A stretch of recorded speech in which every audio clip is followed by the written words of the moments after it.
All right, everyone, I'm going to call the docket. When I call your name, please stand and let me know you are here. We're going to be starting a jury trial shortly. So, Alexander Rodriguez, custody, Patrick Cuellar. Thank you. If you don't see your attorney, you need to call oh, there you are, Mr. Toshi. Good afternoon. Good afternoon. Eric Mitchell, custody, Jose Cervantes, custody, William Barnes, custody, Jerson Rios, custody, Imari Greenwood, custody. All right, the deputies will be bringing out everyone's client, and then at 1:30, we're going to start our jury trial. 1:30, 1:45. We'll see how it goes.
You know, we're prepared for the number one case no matter what.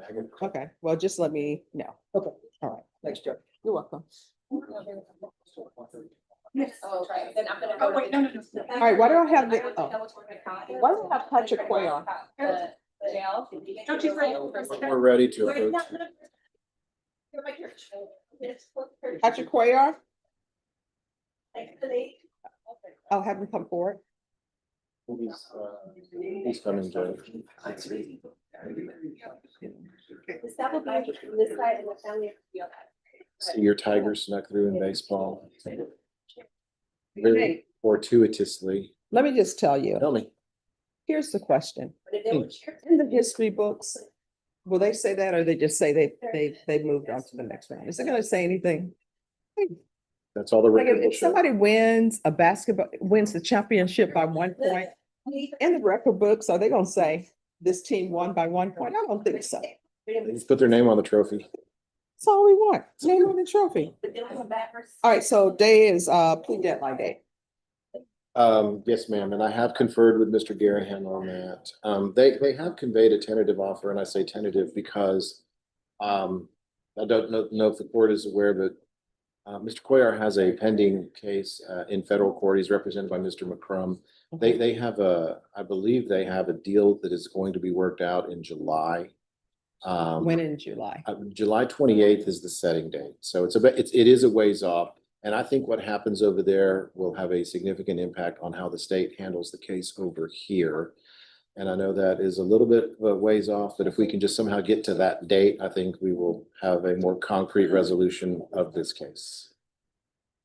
All right, this is what I'm gonna put you for. I'm putting it for August 4th. That is the final plea deadline date. Okay.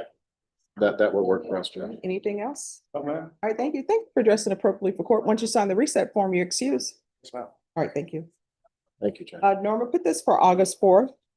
Huh? Yeah, just go outside, just go outside. And how about the road runners? Yeah, If you're paying attention to such things, What? the UTSA baseball team. Ah, they eliminated Texas. oh my goodness, to get that Jason. super They play UCLA, right? Yeah. UCLA, Did it's like you hear the UCLA. news on the baseball? Tell him about the base. I think he would be UTSA excited. eliminated Texas. That's In the awesome. College, yeah, so I they know. play UCLA. Well, you hear what the coach from Texas said? What? He goes, it's sort of hard when 70 to 80% of your fans went to UTSA. You know? Stick a feather in their cap. Right? Fair weather Let's fans. see how far. Yeah. they- Kinda, yeah. It's gonna be awesome. And then tonight, the women, Texas Kind of a big Tech, deal. my alma mater in Texas. What's up? Hey, the softball, I've been watching the softball. That's been exciting. Did you watch that game? Yes. And I love Texas Tech and I hate Texas Tech, Mhm. but if they were stealing home on a pitch, But you you know know. Oklahoma more, don't you? Oh, I hate them all. But I tell you what, the softball is where it's at. I can't even talk about that because of LSU went back. I really got into the softball this last weekend. Yeah. UCLA was playing Texas Tech. And I went to a big little restaurant, sat at the bar, had a margarita, and I watched it, and it was a great game. And you know what I think? In a lot of the sports, I love hockey. Mhm. And when you watch hockey at Oh, the did y'all get Olympics, home? Yeah, the women are so much more technical because they're not allowed to do the crashing. Oh, they are? boards and I didn't all of know that. that. No, they're not. So their ability to skate and be very technical, it's Yeah. a beautiful thing Yeah, to see. yeah. You know, the guys, it's sort of like crashing the boards, you know? Gonna have a lot of fun. Yeah, well, you know, he'll be in some camps while I'm working a little bit, but then I'm gonna take a lot of time off. Maybe go fishing, take them down to the beach. My brother, his wife and kids and my parents, my son and I, we all got a big kind of condo kind of place. So we go to the beach. So we try to do that every year if we can. Our schedule that would match up. Yeah, my brother's kids and my son. Leonardo, I'm sorry, Leonard Arredondo. I'm here, Judge. This case is from yesterday, Judge. Okay. All right, Deputy Mejia, he actually has a warrant. Yeah. And I think, he's on a commercial bond, correct? No, Judge, I don't. Were you on a commercial bond? No. Let me see. Well, Judge, Just a what? second. No, I'm gonna take care of it, but I wanted to see if it was a commercial because yesterday, Mhm. I was told that he had a commercial bond, so he actually has an active warrant for failure to appear. Norma, can you make sure he was on a commercial bond? The thing about it, It was YLMS. no bond. Okay. so what you'll need to do, if you want me to reinstate his bond, you need to call Mhm. YL and S Bell's bond Yeah, and see if they're okay with me restating the bond. yeah. I just came from the member. All right, so once he calls them, Yeah, I'll if they call say the they judge. have no trouble with me reinstating the bond, I'll reinstate it, okay? Yeah, ma'am. and Judge, the issue was that he didn't receive any notice and it's kind of one of those, nothing in the mail, and he called me as soon as he found out, so we're here just trying to take care of it, so. That's why I was over there, the wireless, I was paying the bond that I had. One of No, if you the, give your attorney the number and have him call them. I can find it, I think. All right, so once he calls them, if they say yes to reinstating, then I'll reinstate it. Okay, Judge. like, if you want someone, Yeah, I have it. the, he's saying. Let me make sure. Oh my God, one of that. 309. And Mejia and Laura, he may not make the full trip. He's gonna call YNLS. Yeah, and Judge, if for some reason that doesn't happen, is it possible to get a PR bond with them or? You have to confer with the state on that to see if they have any objections to it. Okay. But if he just paid YNLS, usually they will. Yeah, my understanding that that was all taken care of already, so I don't know. All right. Amari Greenwood. Hi, if you come down, please.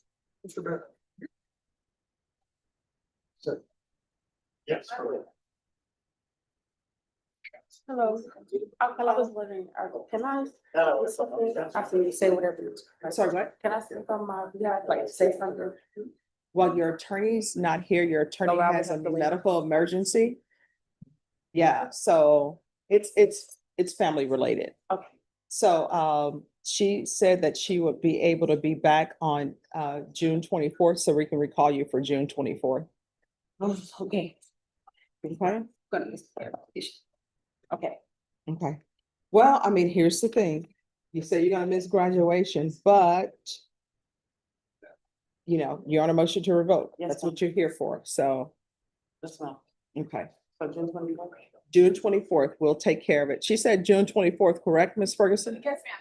All right, and we'll take care of it first thing. Okay, thank you. All right, thank you so much. Have a good day. All right, you too.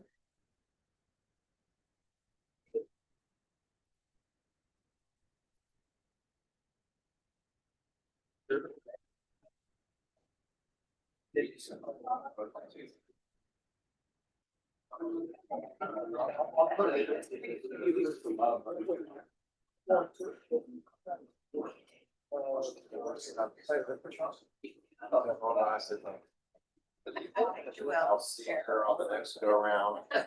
Lord willing. Lord willing.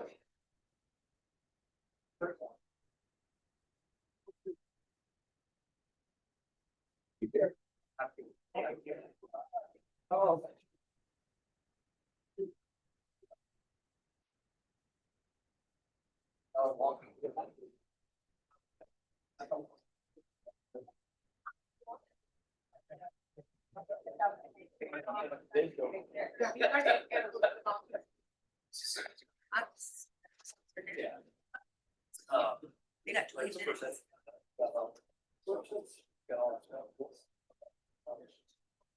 Three minutes straight to an hour.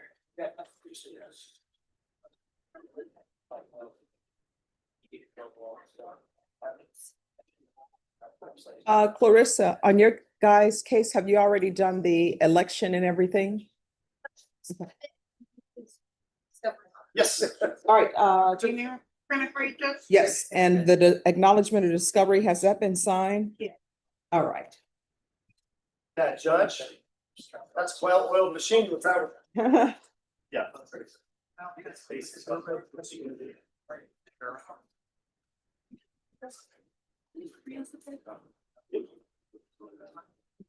No, I just plugged it back in. All right, Jerson Rios, The box, Judge? come down, please. Spanish speaker. Oh, he's a Spanish speaker. Yes. You speak English? Can understand a little bit. I can understand him and I can talk to him, Judge, but he can understand you, Well, but let he me ask you can't this. respond in English. Are you a citizen? No. Mexico. All right. Mexico. He is a So- citizen, but not of this country. Thank you for Yes. clearing that. Yeah, when you asked him, are you a citizen? He should have said yes. Well, everybody, I'm a citizen of the world. Exactly. There you go. But other We're all countries don't. citizens. Other countries won't recognize that. Did you need a cover? Just give me 1 second, because I know we're gonna have a jury come up. Are you gonna handle the immigration issues? Yes. Okay. I'm gonna get a letter from this immigration attorney. Oh, And I also need discovery and, right, well, this is deportable. yeah, exactly. Your offense, they're gonna deport you.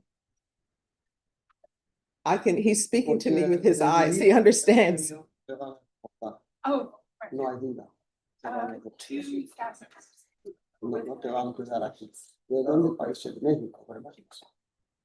He I understands. told him. Pero no importa, no esté casado con una americana, que no esté casado. Una Esa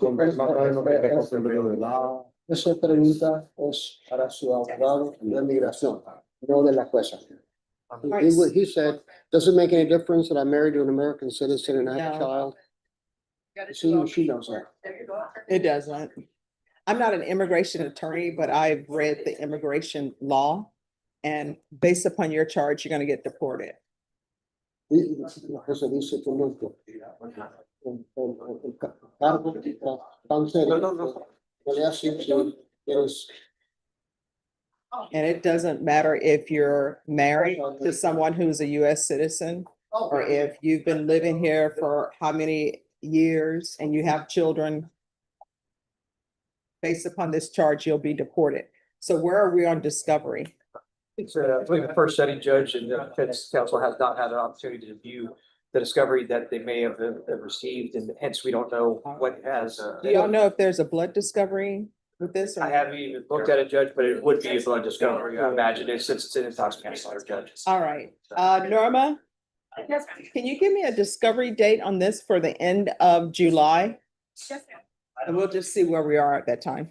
I can do my third.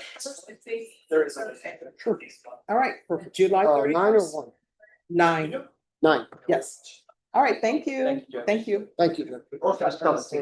Toma asiento en la primera fila. You want me a car?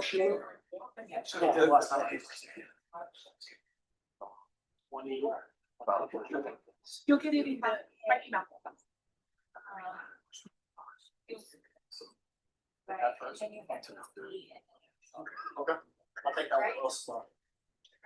Yeah, you just gotta get it up there.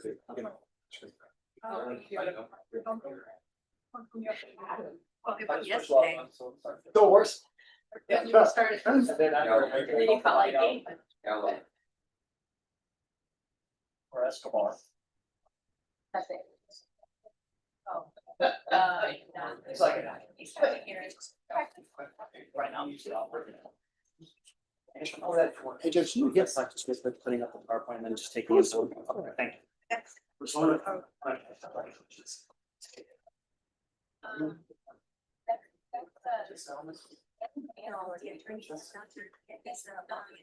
Anyone else ready?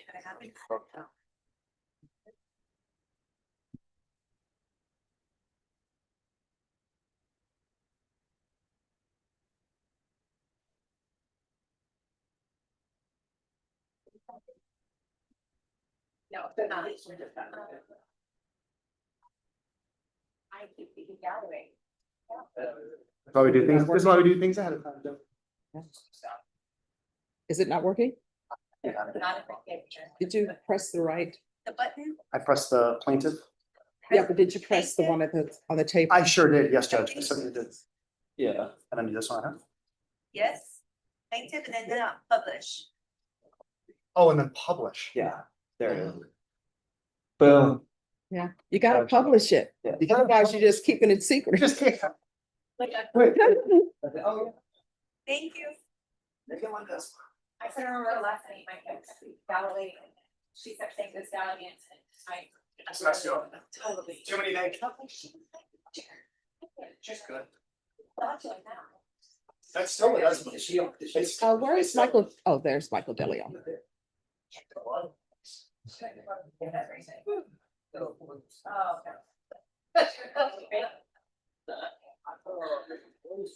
Hi. So were you able to get in touch with them? Yes, I spoke with them and they're fine with the reinstatement and they know, I guess there's some miscommunication about, Oh, the supervisor said that they paid and everything's good. all right, he can be released. Yes, I'm gonna recall the warrant and reinstate the bond. Can we get a new court date while he's here too, Judge, just because, No, we will. yeah, because I just want to have him know that in whatever that is and so we can't have any miscommunications again. And have you received all discovery? You know, Judge, this is a first setting. I don't want to say yes or no. I know that there are lab results back, but I'm gonna have to review the case again. It's just an unauthorized use of vehicle. Oh, is it? I thought it was a Yeah. drug case. No? No, Oh, this is, okay, I'm getting my Ardanos mixed up again. It's the exact same thing happened. Yeah, no, Judge, I'm sure it's fine. I don't.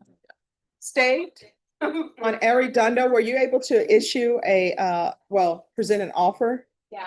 No, we didn't confer, Judge, because he wasn't here. All right, if you could present an offer to them, it's an unauthorized use. It's from yesterday's docket. It was a recall. Okay, hold on.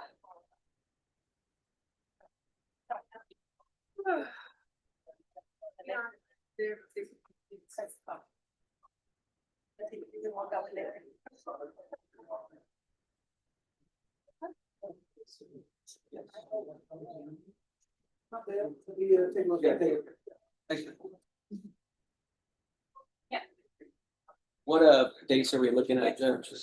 Well, if an offer has been tendered, because of your client's age and that this is not a complicated case, then it will be brought back that second, well, the first full week of July. So the week of July 7th. I have a vacation letter on that. I could do the week after the 14th. Does that work, Judge? Yeah, that's fine. Unless you want to do it before. What's up? I said you can do it before or after. I think that should be good because that'll give They me have your time client. at the same time. They brought him out. Oh, okay. Thank you, Judge. All right, Ms. Ferguson. Hi,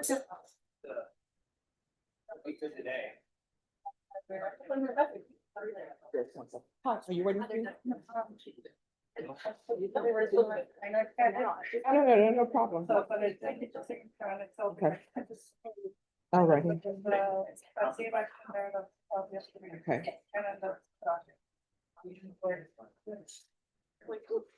I printed them, you Docket for you so you can write on. Okay.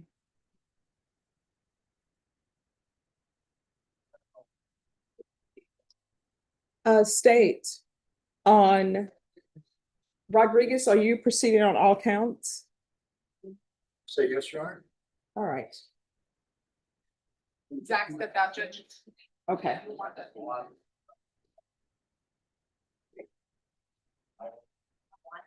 Yes. Yes. Okay, that wasn't said very forcefully. You need to, yes. Already told me she wanted to. Yeah, he's like, I want.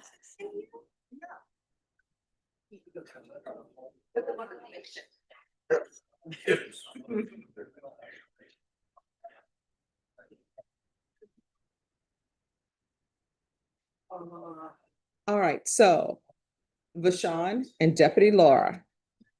So you know I went to Twin Villages today. Okay, it is so beautiful. And you know, it's the tiny homes for people who are homeless. It's beautiful. And they have a garden there. And guess who I ran into? Some people who are defendants from our courtroom. Oh, yeah, they're like, yeah, they did. They're like, that's my judge. I'm like, hi. But they were so excited to have a place to stay. And they're beautiful homes. It reminds me of when my grandmother lived in the country where everybody knows everybody. And each home has different colors. And you can they're all the same size, but you can make the decision on if you want a screened in front porch. Of course, if you want a screened in front porch, then the inside is going to be smaller. And I'm like, I would choose the screened in front porch. It has the ceiling fan. They're just beautiful. And they have a clinic on site. So you can walk over to the clinic. And here's a fantastic part. They have where people who are homeless, who are not staying there, you can actually get your laundry done and take a shower. Yeah. And they say they give everybody at least 20 minutes to shower instead of the normal 5 minutes. And then you get 2 meals a day. So you come there and now people are building up camaraderie so they know each other. So they have the tiny homes and then they have small little motor homes for people who are not really ready to be in a home because they're like, I don't know if this is going to be good for me, but they love living in the little motor homes. Thank you.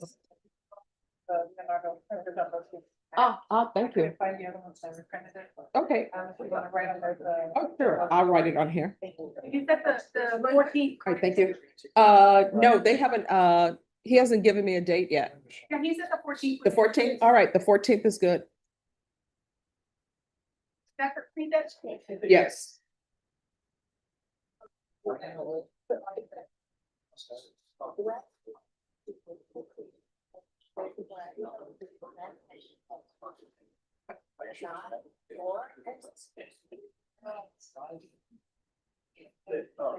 It always. I was gonna say that too.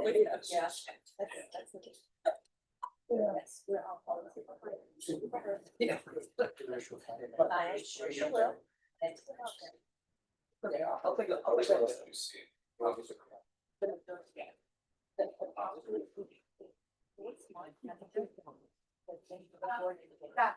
ma'am. All of the above, Judge. Okay. One all or nothing kind of thing. All right.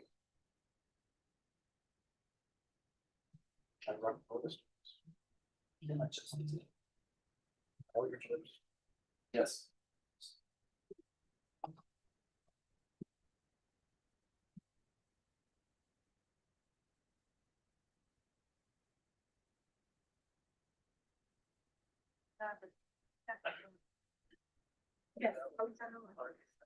All right, what is happening on Mr. Barnes and everybody else who's in the box? Because we have a jury coming in. Oh, Mr. Bond, Judge, we're ready. All right, oh, you have to let them know. You have to have them, let them know to pull the file. Oh, okay. Otherwise, we don't know. See, and people always say, Judge, why do you keep repeating everything? Yeah, I mean, I think we can go with it. Okay. All right. Norma, they've been ready on Barnes. Why didn't we know about this? Sorry. Oh, that's okay. Guys, when you're ready, just have them pull the file for us and we'll take it up.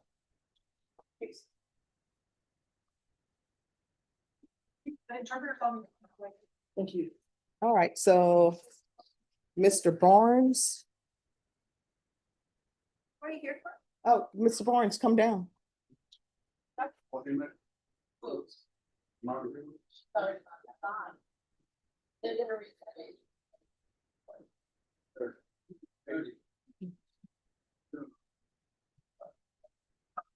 All right, so you're scheduled for jury trial. We have this trial that is starting.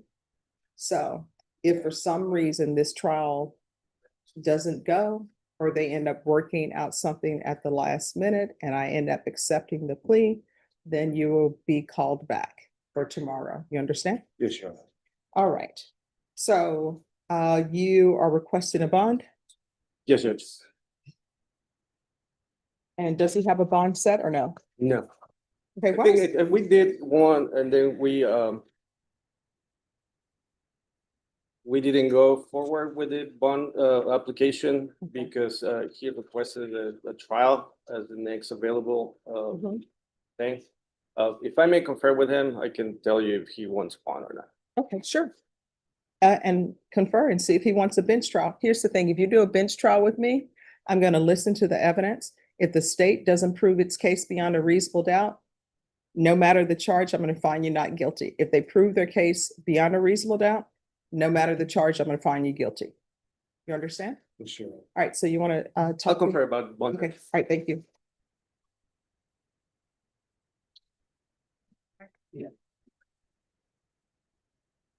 And Norma, I guess they're bringing a jury panel up. I think somebody's walking through the door now.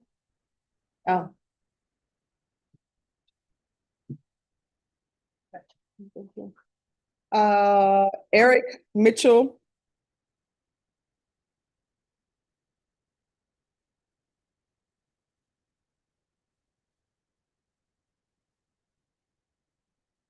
All right, Mr. Mitchell, your attorney filed a motion to withdraw. And normally I don't allow attorneys when they've been on for this length of time to withdraw, whether they've been employed somewhere, employed somewhere else or not, because this is an old case. But there's a case that's older than yours that's going first, and it's this case with Mr. Rodriguez. So your counsel is asking to withdraw, and the reason why he wants to withdraw is he's taken a position elsewhere, doing something else. Are you going to have any objection to him withdrawing? What I can tell you is we will make sure that you have an attorney that is qualified to handle this case and that will be ready to handle it right away. Judge, I don't have a problem staying on this case. I just had my busy season and that's why we weren't ready for this setting. I have a great relationship with Mr. Mitchell. If I need to stay on my case, because I know it is old, I'm more than happy to do that. It's up to you, sir. Your case is not going to be going to trial today because we have another case scheduled. If you would like to do a bench trial, then I could probably do a bench trial on this in maybe 2 weeks, but there's another case that's going before yours because it's an older case. And I can only try one case at a time. I don't wanna sound ignorant, but No. I mean, it's. Let me just tell you, any questions that you ask, I always tell my students, you know what a dumb question is? The question that's not asked, So a bench trial is where I would hear the evidence and make a ruling. The jury trial is where you would have 12 people. So on a bench trial, what would end up happening is the state would still have to call the witnesses the way they would call them if 12 people were listening to the evidence. Instead of 12 people listening, it will just be me listening to the evidence. And then I would hear the evidence and I would make a decision on whether you're guilty or not guilty. What I can tell you is this.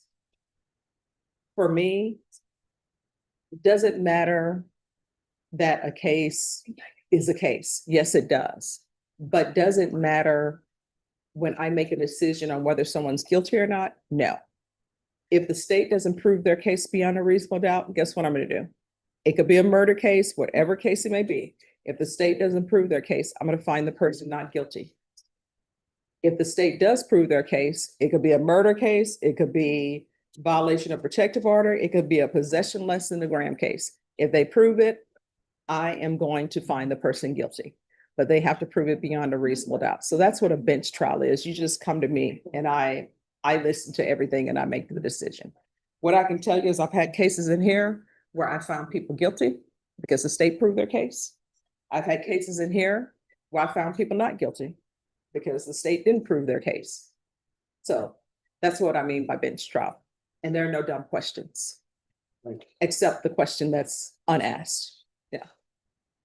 All right. So here's the thing. In council, this is the last time you'll have a chance to withdraw from this case. I'm the same, Judge. So if you want to stay on the case, if you want him to stay on the case and you want to stay on the case, then you remain on the case. So you all can step back and discuss that, discuss bench trials. But once the jury comes up, I'm gonna have to move on, okay? I understand, Judge.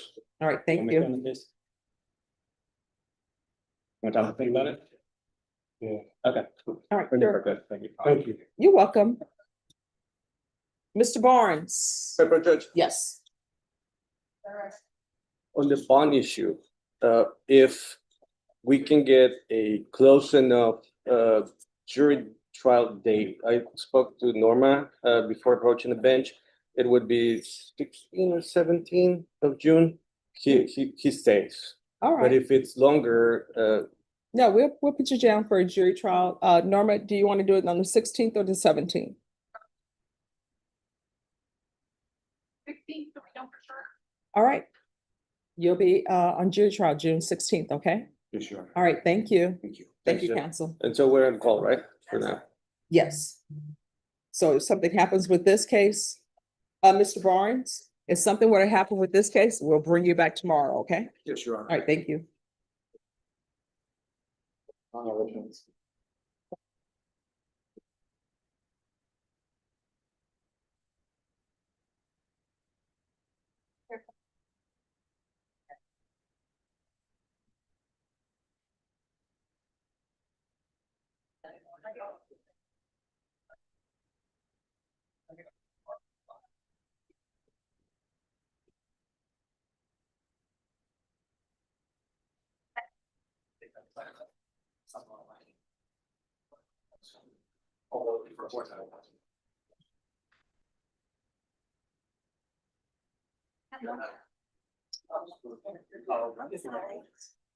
I'm using the cheap ones first. The cheap ones go first. Wait.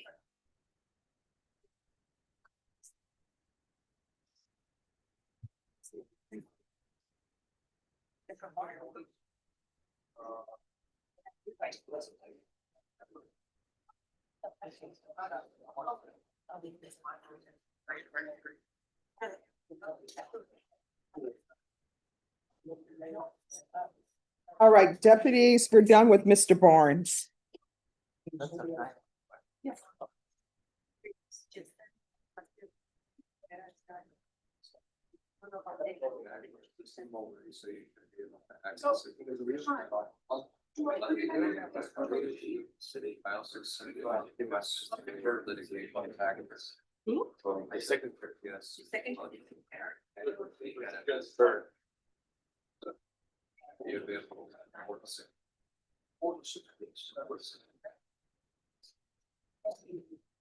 At least that's what Texas.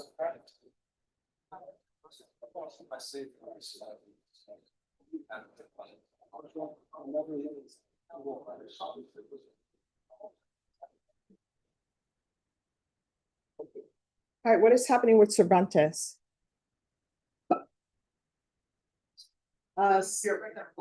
Yes, all right, thank you. All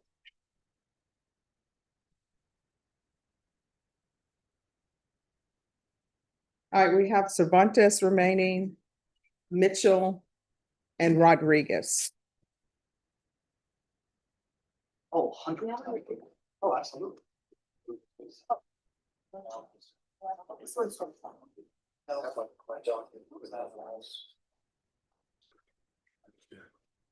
All right, and each side you have 30 minutes for voir dire. Absolutely, Judge. Okay. I mean.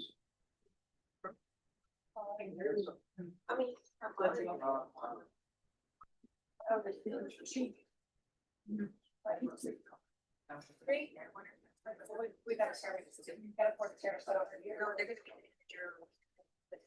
Oh, thank you. Oh my God, that's horrible.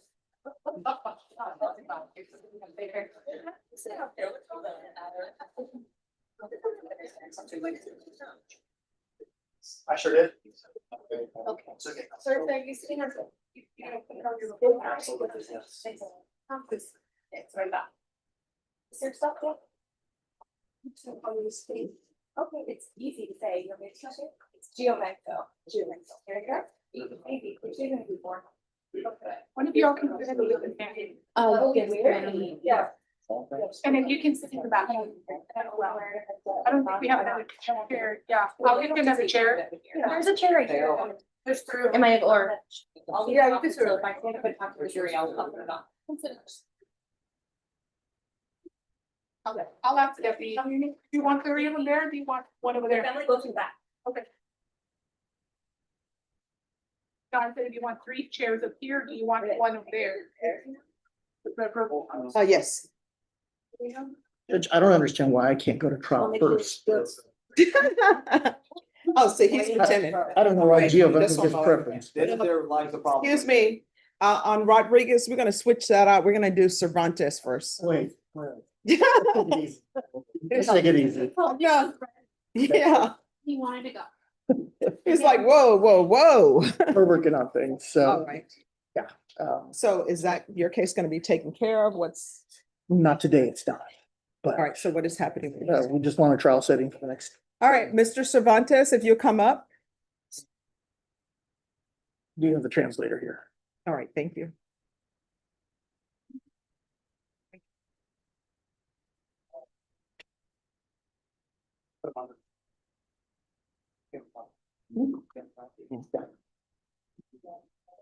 Hello, Judge. Hello, how's it going? Good, and you? All right, I can't complain.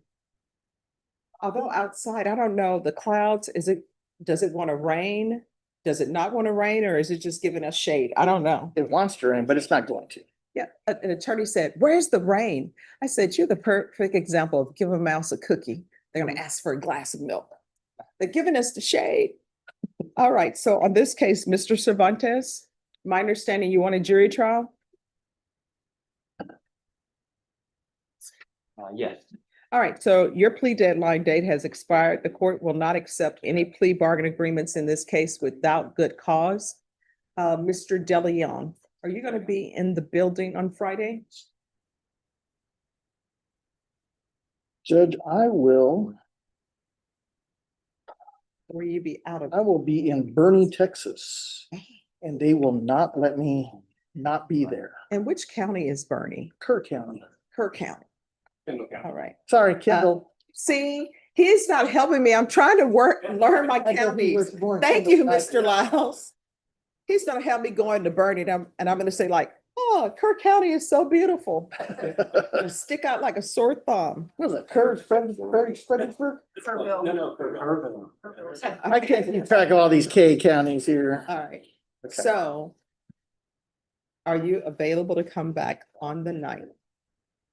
And the reason why I'm doing this is because I know Zach is here with us now, Rick is here with us now, but I think it's still going to be Ashley. No? Next week is going to be all you? What, the week of the 16th? All right, so.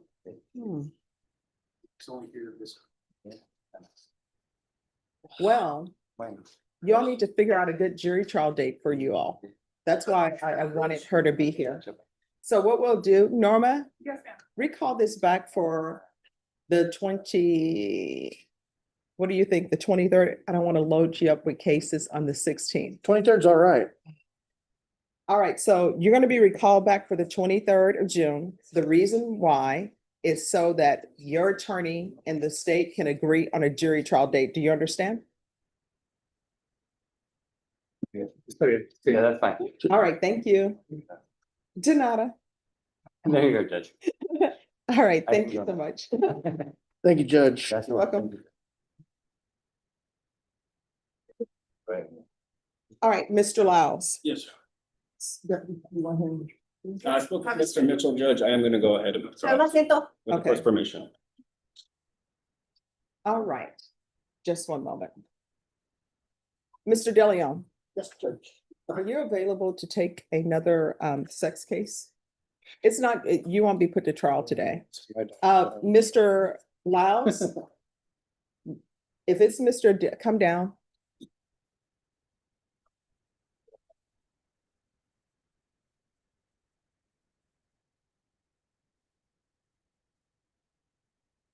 All right, so I'm gonna allow your attorney to withdraw. We had already previously discussed it and you would have no objections to that. So the attorney who's gonna end up representing you is gonna be Mr. DeLeon. What I can tell you is Mr. DeLeon has been a prosecutor. He's prosecuted these types of cases and he's defended these type of cases, okay? So that is Mr. Michael DeLeon. Now, here's the thing. He's not going to be ready for trial. He is entitled to 10 days to prepare for trial because I'm appointing him. If he were retained, he's not entitled to 10 days. So because he's been appointed, he's entitled to at least 10 days, okay? So be patient with him and you're probably going to have to tell your entire history or whatever discussions you had with Mr. Lyles you'll need to have with him so he can get up to speed, all right? So what I'm gonna do, Norma, on Mr. Lopez, Yes, ma'am. we'll recall this back to Mr. DeLeon for the 23rd, so we can have an idea where we are. Sounds good, Judge. I'll do that. All right, thank you. Thank you, Your Honor. You're welcome. Hello, sir. Nice to meet you. Yes. We can forward it, yes. Oh, no. Okay, then you're done. You too. Washington is on the docket. No, the docket. It's on the docket. Thank you very much. Morning questions. That's one.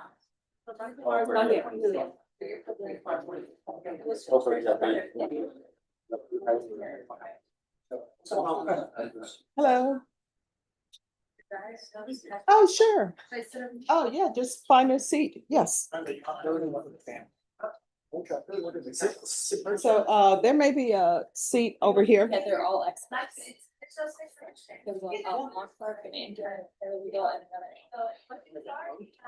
Yeah. Judge Fernando Cortez wants to sit in the state of Texas. That's what he just told me. They've never. Oh, okay. They've never witnessed jury. I'm not surprised that you said that. Yeah. Wow. Wow, Michael De Leon. Thank you very much. I'll be your. And I'm just putting this in the system and then I'll give it to you. My computer is moving slow. All right. Oh, and Cindy, do you need to give them the mic? Started on this. I gave her. Okay. You talk about flights? In general. Yeah, I didn't put my notes in the phone and I didn't work. Yeah, well, I will. Yes. Thank you. I was wondering if this. I closed it. It's safe there. Just see. Look at that. Cause I saw Oh, it. because you looked. Okay. Well, I only saw part of it because it started to slip and I was cold. I was like, is that safe there?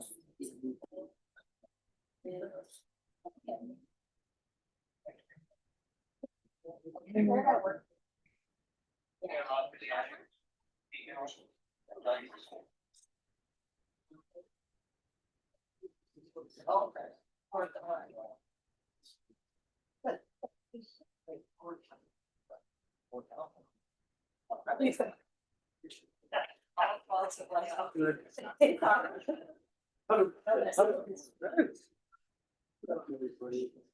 It's.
I have parties announced, please.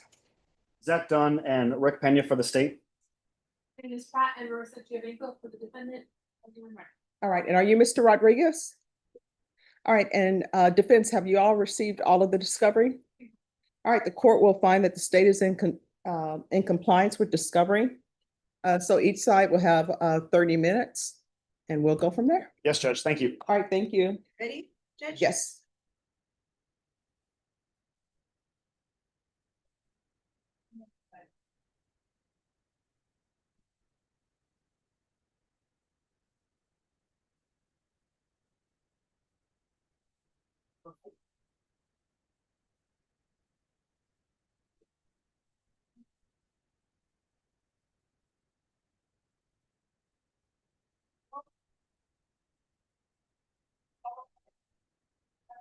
Number one, come on in then.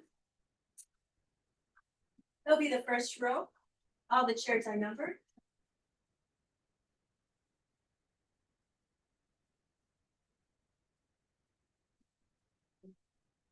Number 8, second row. Yes.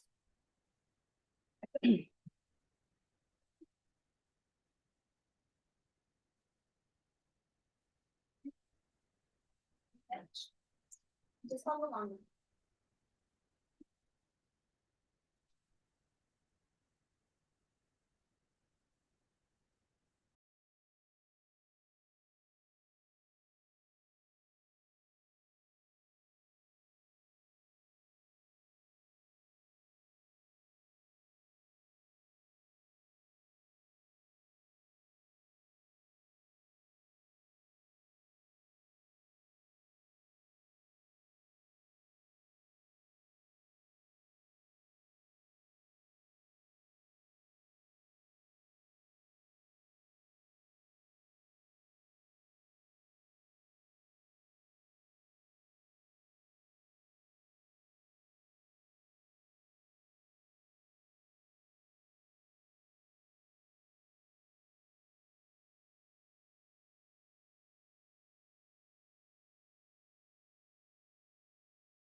All right, everyone, good afternoon. Good afternoon. All right, that's a slow reaction. All parties want you all to be able to be reacting quickly. So we're going to pretend like I just told everyone to please be seated. So good afternoon, everyone. Awesome. All right, I am Judge Stephanie Boyd. You are in the 187 District Court and it is on the 4th floor. So what floor are we on? What's the court number? And who's the judge? I'll say then you trail off on that part. Like the song Old Lang Syne where everybody knows the first line. The reason why I ask you all to repeat that is because whenever we take a break, you all have to leave the courtroom. Nobody can stay behind. And normally we have people who, when we take a break, they get lost. Because if you're not at the courthouse on a daily basis, sometimes you get lost. We have jurors, we're looking for them, and they're trying to get on another panel. So that is why I asked that question. So if ever we have a break, and if for some reason you look up, when people say, I looked up, everybody was gone, and everybody is gone, do not panic. If you remember Boyd, that's my last name. I'm the only Judge Boyd in the entire courthouse. Or if you remember 187th, there is only 187th District Court in all of Texas because these courts, their number is based upon when they were created. So this is the 187th District Court that's created in Texas. So if you get lost, if you remember the 4th floor, you can walk up and down the hallway and maybe you'll see a familiar face. Or remember the number 187 or Boyd, and you ask somebody, they'll be able to direct you where you need to be. All right, you are in a criminal court. This is the state of Texas versus Mr. Rodriguez. I'm going to allow the parties to introduce themselves to you. For the state, if you can introduce yourself, please. Good afternoon, everyone. My name is Zach Dunn. Good afternoon, my name is Rick Pena. And for the defense, Good afternoon, my name is Clarissa Fernandez Pratt. I, along with Marissa Giovanco and Alexander Rodriguez, are here in his defense. These are my interns, paralegals, and a bunch of staff just to take notes. all right, thank you. All right, and so ladies and gentlemen, sometimes people will come into the courtroom and they're just here to observe. These courtrooms are open to the public so people can come in and watch. Sometimes there are students who come in and watch.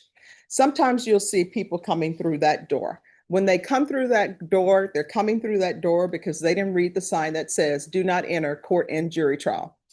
When they come through this door, it's documents or other things that I need to take up, but it is unrelated to this case. Does everyone understand? All right, so here we have the court reporter. Her job is extremely important. She has to take down everything that everyone says. And guess what? If she can't hear what you're saying, then she cannot take it down. So I have what I'm about to do. I've tried it with every jury that we've had. And Deputy Lori will tell you, we're in jury trial every week. And this has been every week since 2019. So far, no jury has been able to follow these instructions. I'm going to tell you what I told them, but I have faith that you all can do it. So, this is what I want everyone to do. And this is the part that all jurors get correct. So you have in your possession white cards with numbers on them. Please hold up those cards.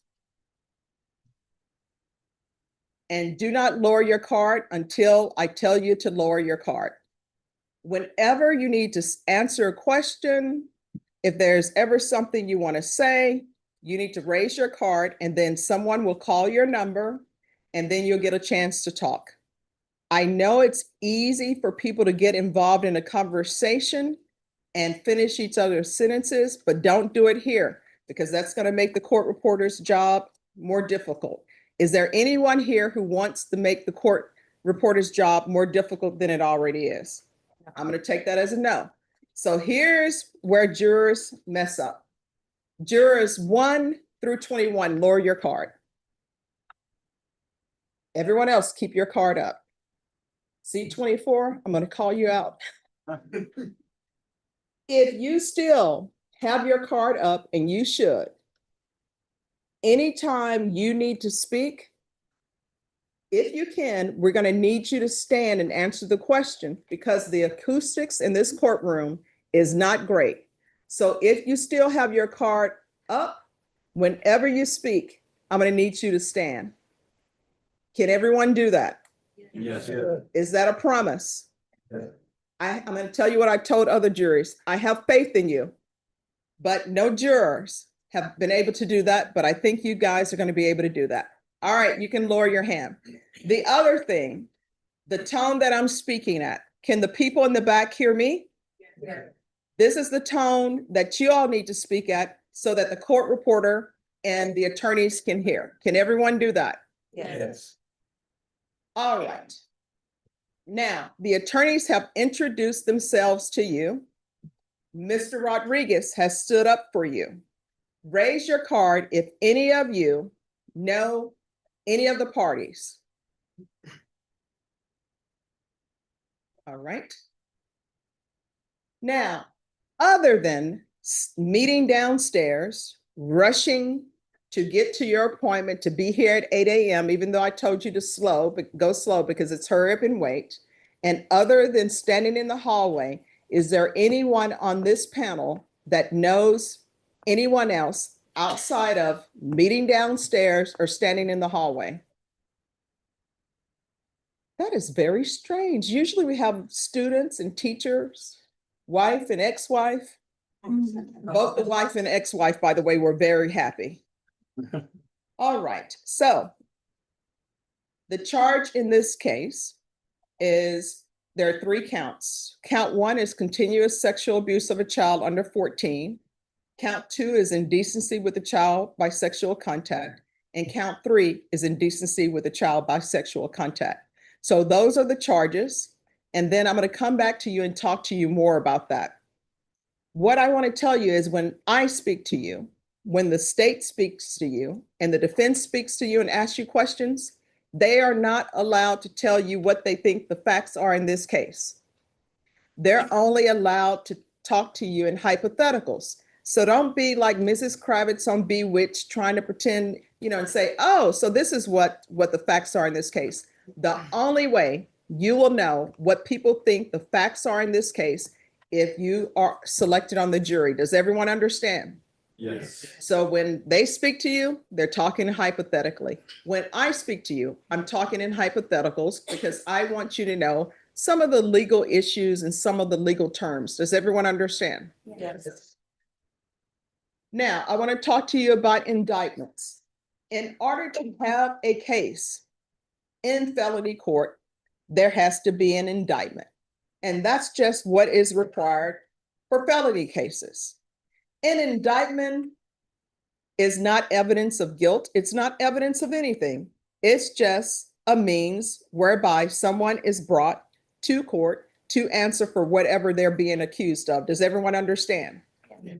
So normally, before something is indicted, when it goes to a grand jury, usually the person doesn't have their attorney there. They're not allowed to speak to the grand jury. They're not allowed to bring witnesses and say, hey, let me just tell you, this is really what this case is about. Usually that's not allowed. Usually what ends up happening is the state's attorney will bring in, information, and then the people will make a decision on whether or not there's enough evidence for that person to be held over for trial.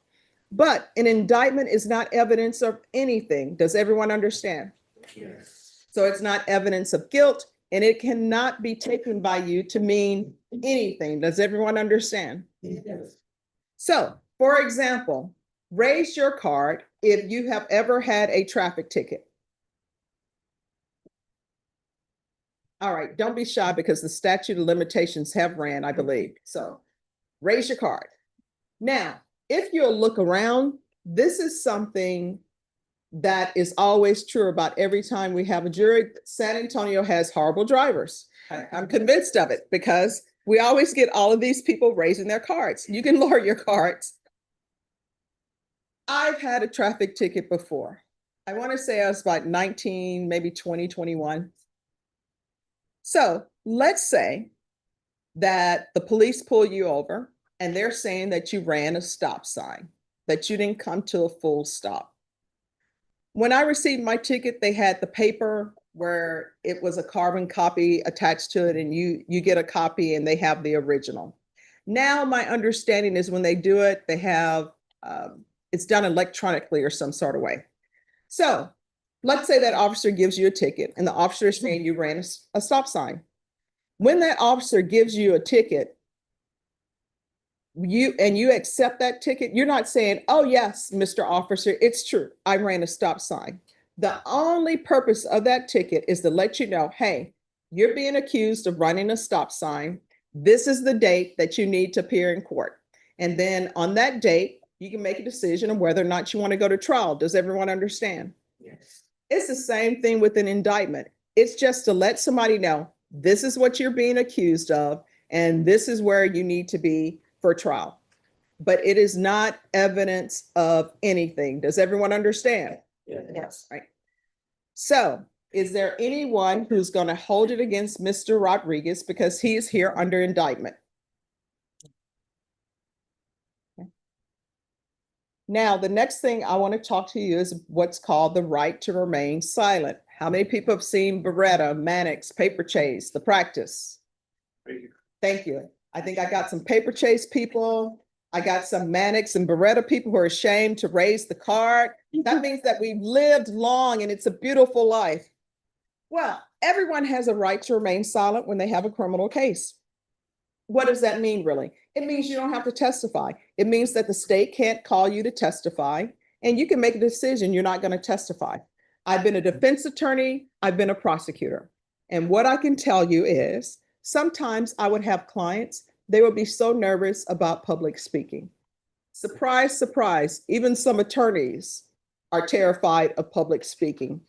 And I would tell my client, look, you're going to do yourself more harm than good because we're in the office and I'm questioning you and you're all nervous. When you get up on the witness stand, you're going to appear to be nervous. Then you have some people who have different speech impediments, and they would just tell me, Stephanie, I just don't feel good about this. I don't feel comfortable. And, I would tell them, I said, look, people are going to get past your speech impediment. And they would just say, no, I don't think so. And then I had some clients, I would say, look, the state didn't prove their case. There's no need for you to testify. But at the end of the day, anyone who's accused of an offense can make a decision on whether they want to testify or not testify. Does everyone understand? Yeah. That's their right. And if somebody decides not to testify, you can't hold it against them. I've had plenty of cases as a defense attorney, as a prosecutor, as a judge, where people will say, well, if that were me, I would be on the witness stand. I would tell my side of the story. And I chuckle a little bit in my mind. And the reason why I chuckle is because it's not you, right? And you don't have somebody who's maybe an expert in their field telling you maybe you shouldn't testify and listening to their opinions not to testify. It's similar to if you need heart surgery and you go to a doctor and the doctor tells you, hey, you know what? Heart surgery is really up to you, but let me just tell you, you should have heart surgery and this is why. And that's that person's decision on whether to go through with it or not. Does everyone understand? And it's the same thing as somebody's right not to testify. Everybody has a right not to testify. Doesn't matter what type of case it is. Does everyone understand? And if somebody chooses not to testify, you can't hold it against them. What does that mean? That means if you're deliberating, you can't say, well, that's a strike against them because they didn't testify and I would have. Or you can't be in the back deliberating saying, I wonder what they would have said. You can't consider it, talk about it at all. Does everyone understand? If Mr. Rodriguez decides not to testify, is there anyone here who will hold it against him? All right, that's number 28. Thank you. And once I call your number, you can lower your card. All right, the next thing I want to talk to you about is presumption of innocence. Everyone is presumed to be innocent unless and until the state proves their case and prove each and every element of their case beyond a reasonable doubt. So what does that really mean? That means that the defendant does not have to prove their innocence. The state has to prove that that person, whoever it may be, is guilty, and they need to prove it beyond a reasonable doubt. Does everyone understand? Now, how does the state do that? The state does that by presenting evidence. Evidence can take many forms. Evidence may be photographs. Evidence may be video. Evidence may be testimony. And what is testimony? Testimony is when people take the witness stand, they're sworn in, and they give information. So the information they give is considered evidence. Does everyone understand? So right now, as we sit here today, how much evidence have you received in this case? None. And so if you had to vote on whether Mr. Rodriguez is guilty or not guilty at this point in time, what should it be? Okay, I can't hear everybody. None. All right. And why is that? No evidence. You have no evidence, right? Now, the next thing I want to talk to you about is burden of proof. I mentioned to you that the state has to prove their case beyond a reasonable doubt. And that goes to each and every element. So, for example, all cases that are in this court, they have to prove that something occurred in Bexar County, and they have to prove that beyond a reasonable doubt. So if they don't prove that something happened in Bexar County, if they prove that something maybe happened in Hayes County, then we won't be here. I have no jurisdiction, and they will not have proven their case beyond a reasonable doubt. Does everyone understand? Yes. They have to prove that something happened on or about a date. They have to prove who the accused is. They have to prove who the complainant is. Does everyone understand? And so each one of those elements have to be proved beyond a reasonable doubt. And if they do not, then that's not guilty. Does everyone understand? Now, when we talk about proof beyond a reasonable doubt, what does that really mean? When I was in law school, you had to memorize the definition of proof beyond a reasonable doubt. I knew it backwards and forwards. When I had my first jury trial, I was so proud of myself that I was able to say it without stumbling. I knew where to put the exclamation point. I knew where to put the comma. I knew where to pause.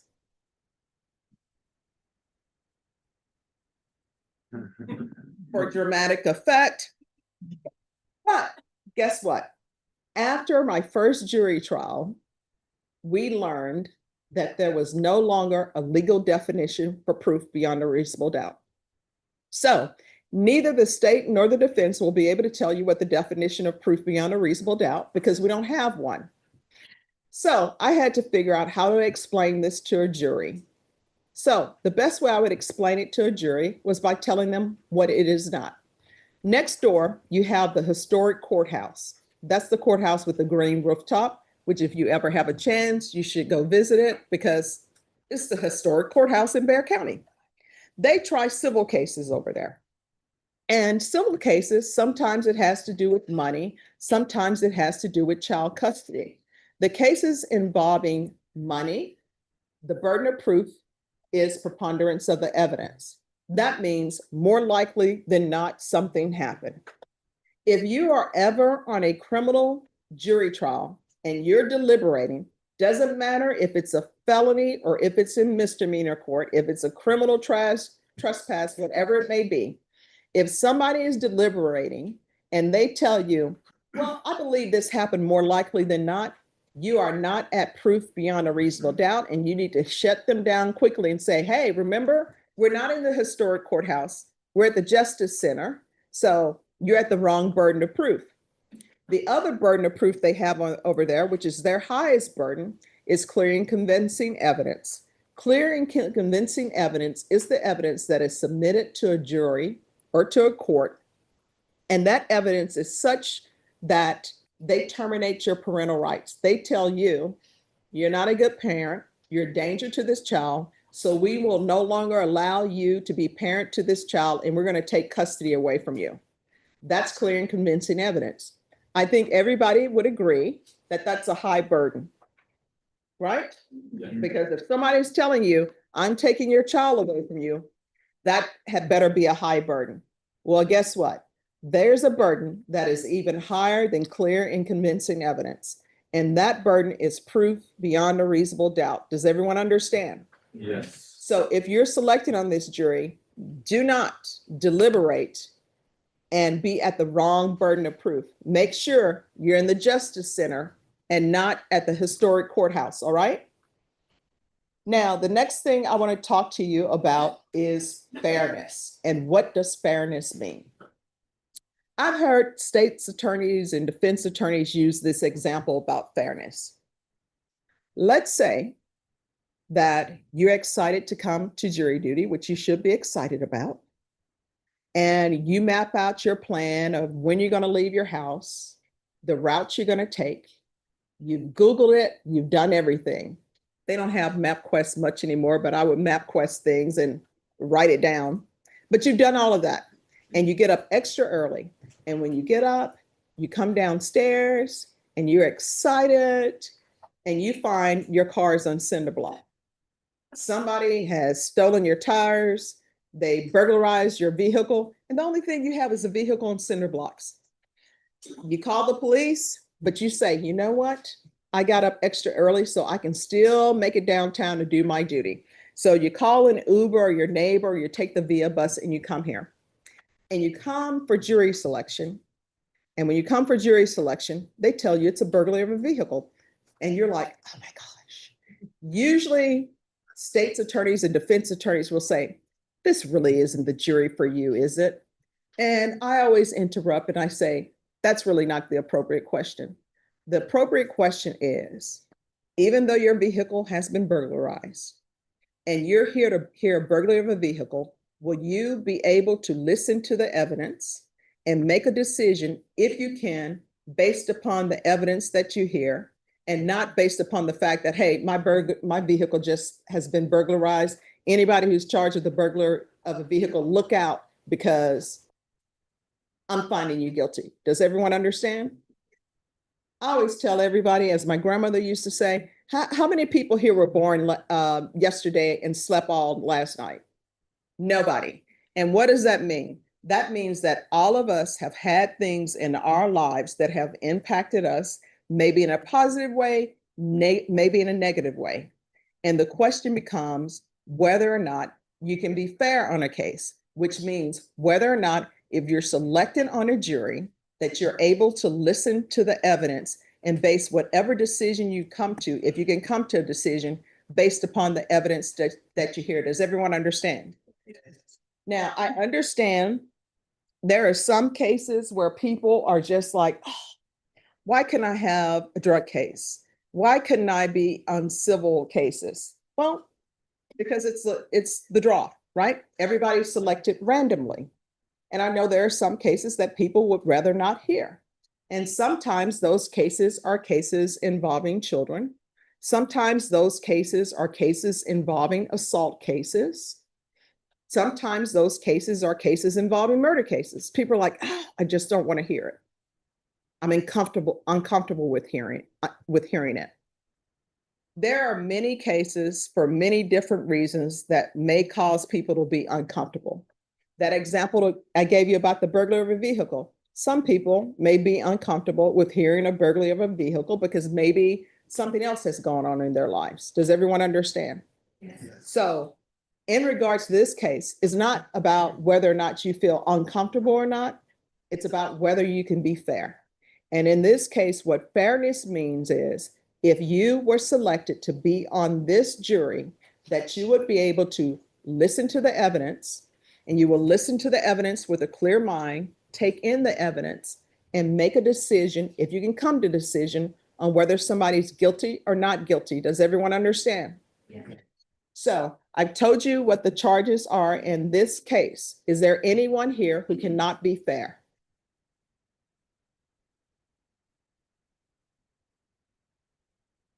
All right, that's number 3, 8, 9.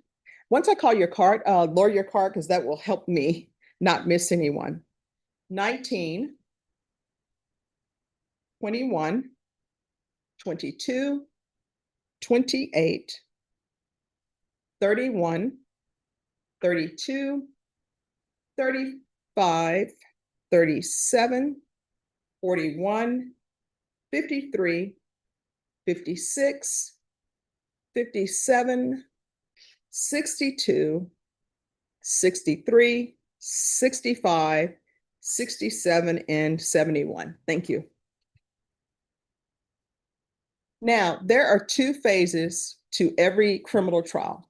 The first phase, people always call that the innocence phase, but that's really not the proper term for it to be called that. The first phase is simply, did the state prove their case or did they not? It's not, did the defense prove their innocence, because in criminal cases, the defense does not have the burden to prove anything.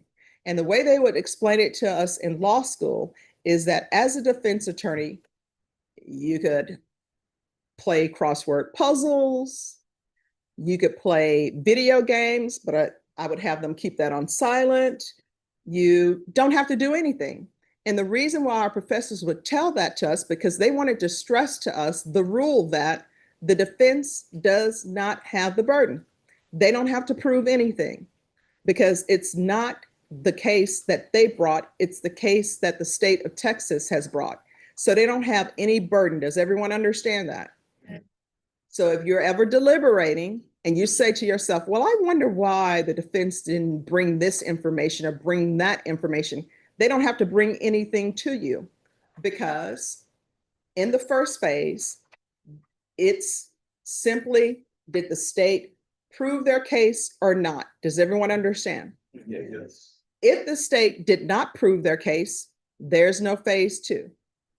If they did prove their case, there is a phase two because phase two is what's called the punishment phase. What I can tell you is in Texas, everyone who's accused of a criminal offense and decides to go to trial, before jury selection, they must make a decision on who would decide punishment if they were found guilty. It's not them saying, oh yeah, I'm guilty. Let me hedge my bets on who's going to decide punishment. The law requires that if they go to jury trial, they have to make a decision or an election or a selection, whatever you want to call it, before jury selection, who would determine punishment if they were found guilty. Does everyone understand? Yeah. In this case, Mr. Rodriguez has decided if he were found guilty, he wants the court, and the court would be me, to decide what his punishment should be. Does everyone understand? Yeah. So if you're selected to be on this jury, and if Mr. Rodriguez were found guilty, you would not be deciding punishment. Does everyone understand? Yeah. Is there anyone who's going to hold it against Mr. Rodriguez because he is elected to come to the court if he were found guilty? All right, 20, 14, and 28, and 43. All right, just out of curiosity. Number 14, do you feel that if you found somebody guilty, you should be the one to decide punishment and no one else? I think, yes. All right. And number 28, is that the way you feel? I can't do this particular trial. I'm right. Okay, thank you. Number 43. Yes, I feel that, What you feel that if you are deciding whether somebody's guilty or not guilty, then you should decide punishment? you haven't seen it. All right, thank you. Now, the next thing I want to talk to you all about is languages. I love languages. I think they're great. I'm originally from Louisiana.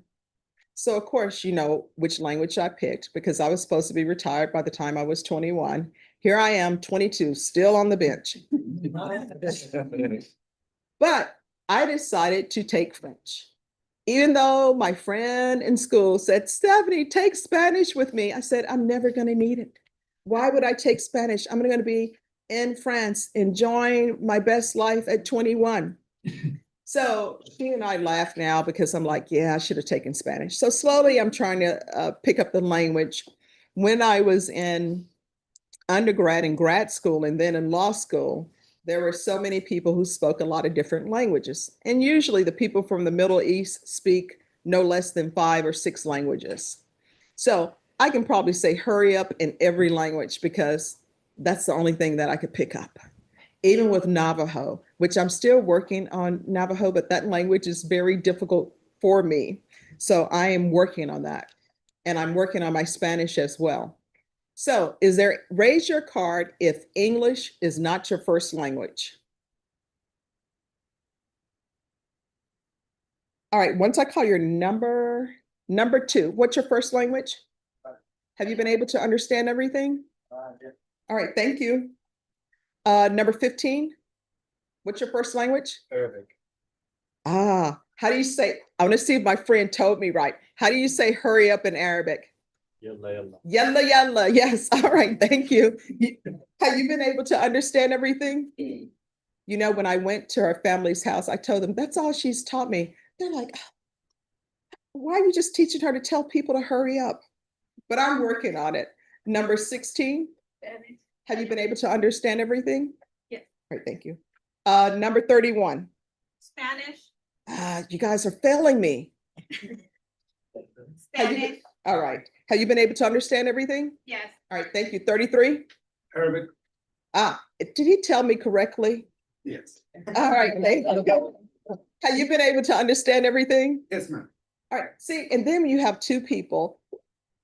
Where are you from exactly? Sudan origin. All right. Next door, Egypt. All right. See, it's so funny when you have people who speak the same language, you think they should know each other. So are you guys sure you don't know each other? All right, number 47. Spanish. Have you been able to understand everything? Yeah. All right, thank you. 48. Spanish. Have you been able to understand everything? Thank you. 58. Oh. Have you been able to understand everything? How do you say hurry up in Mandarin? All right, I'm gonna work on that. Thank you. All right, so next travel arrangements or time constraints. Does anyone here have any travel arrangements or time constraints? And let me just tell you, I think that this trial will be finished by next week. So it may be sooner. And the reason why I say that is because, believe it or not, the only thing I know about this case is exactly what you know about this case. Some people think the judges know all of the facts of a case. I know as much about this case as you do. So potentially, I'm not saying this case may be done by Friday, I don't know. But potentially, let's just say to June 11th, which would be Wednesday. So from Wednesday to Wednesday. So that's June 4th through June 11th. And we don't work on weekends. So is there anyone here with any type of time constraint? If you have a time constraint, raise your card. I'm going to let it marinate for everybody. And once I call your number and pass your number, don't raise your card. All right, we have 2, 3, 5, 6. You can lower your card once I call your number. 8, 15, 19, 21, 22, 30, 32, 35, 38, 41, 43, 60, 62, 74, and 75. Number 2, what's your time constraint? Work. Oh, all right, thank you. Number 3, Travel Tuesday, all right, where are you headed? Cleveland, What are you doing in Cleveland? visiting my parents. Oh, do they want to see you? Sometimes, sometimes parents are like, you've already flown the nest, quit coming back. All right, number 5. A doctor's appointment for my son. All right, what time? It's at 9 a.m. in the morning. What day? Tomorrow. Tomorrow? Morning. Number 6. I'm supposed to close on a house on Monday, so I don't know what time I have to be there. All right, but if you're here, maybe we're saving you from a bad decision. I don't know. All right, number 8.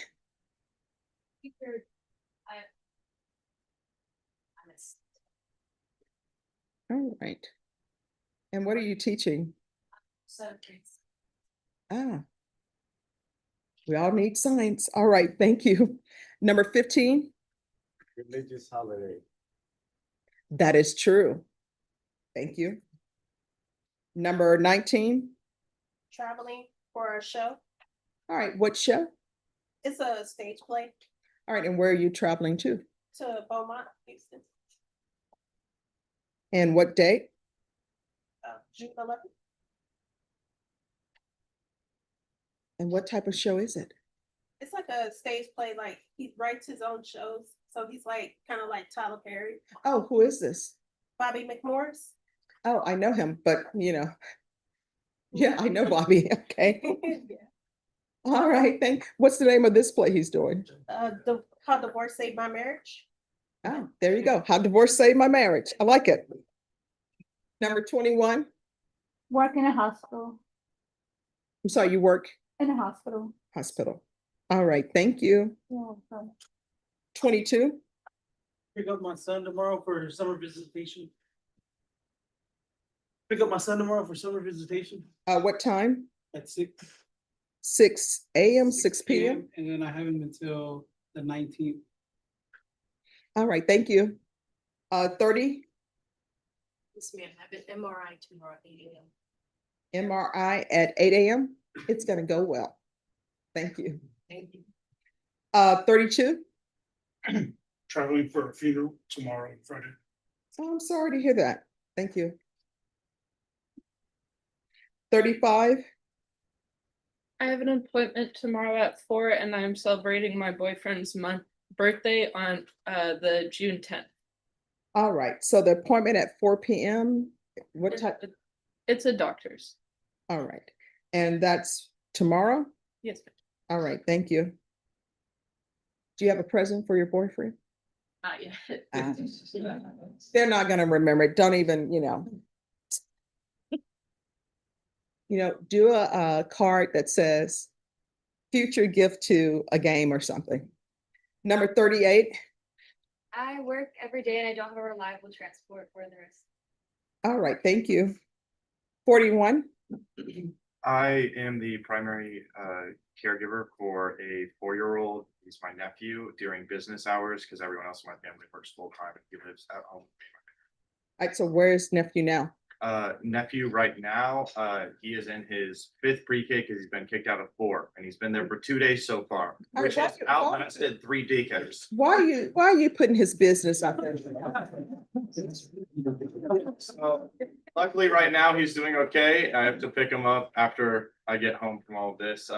And we don't like having him there too much, but outside of that, also, we don't know how permanent it's gonna be and if he's actually turned a leaf in the right direction. He's a troublemaker. You know what? I'm gonna blame the parents and his uncle. Number 43. Air traffic control, we're under minimum staffing and we're buying leads. I'm sorry, you said air traffic control is your employment and you're under what? Minimum staffing right now, and in the event that I do get it, it's an emergency. All right, thank you. Number 60. I work every day of the week, 9 to 5. All right, thank you. Number 62.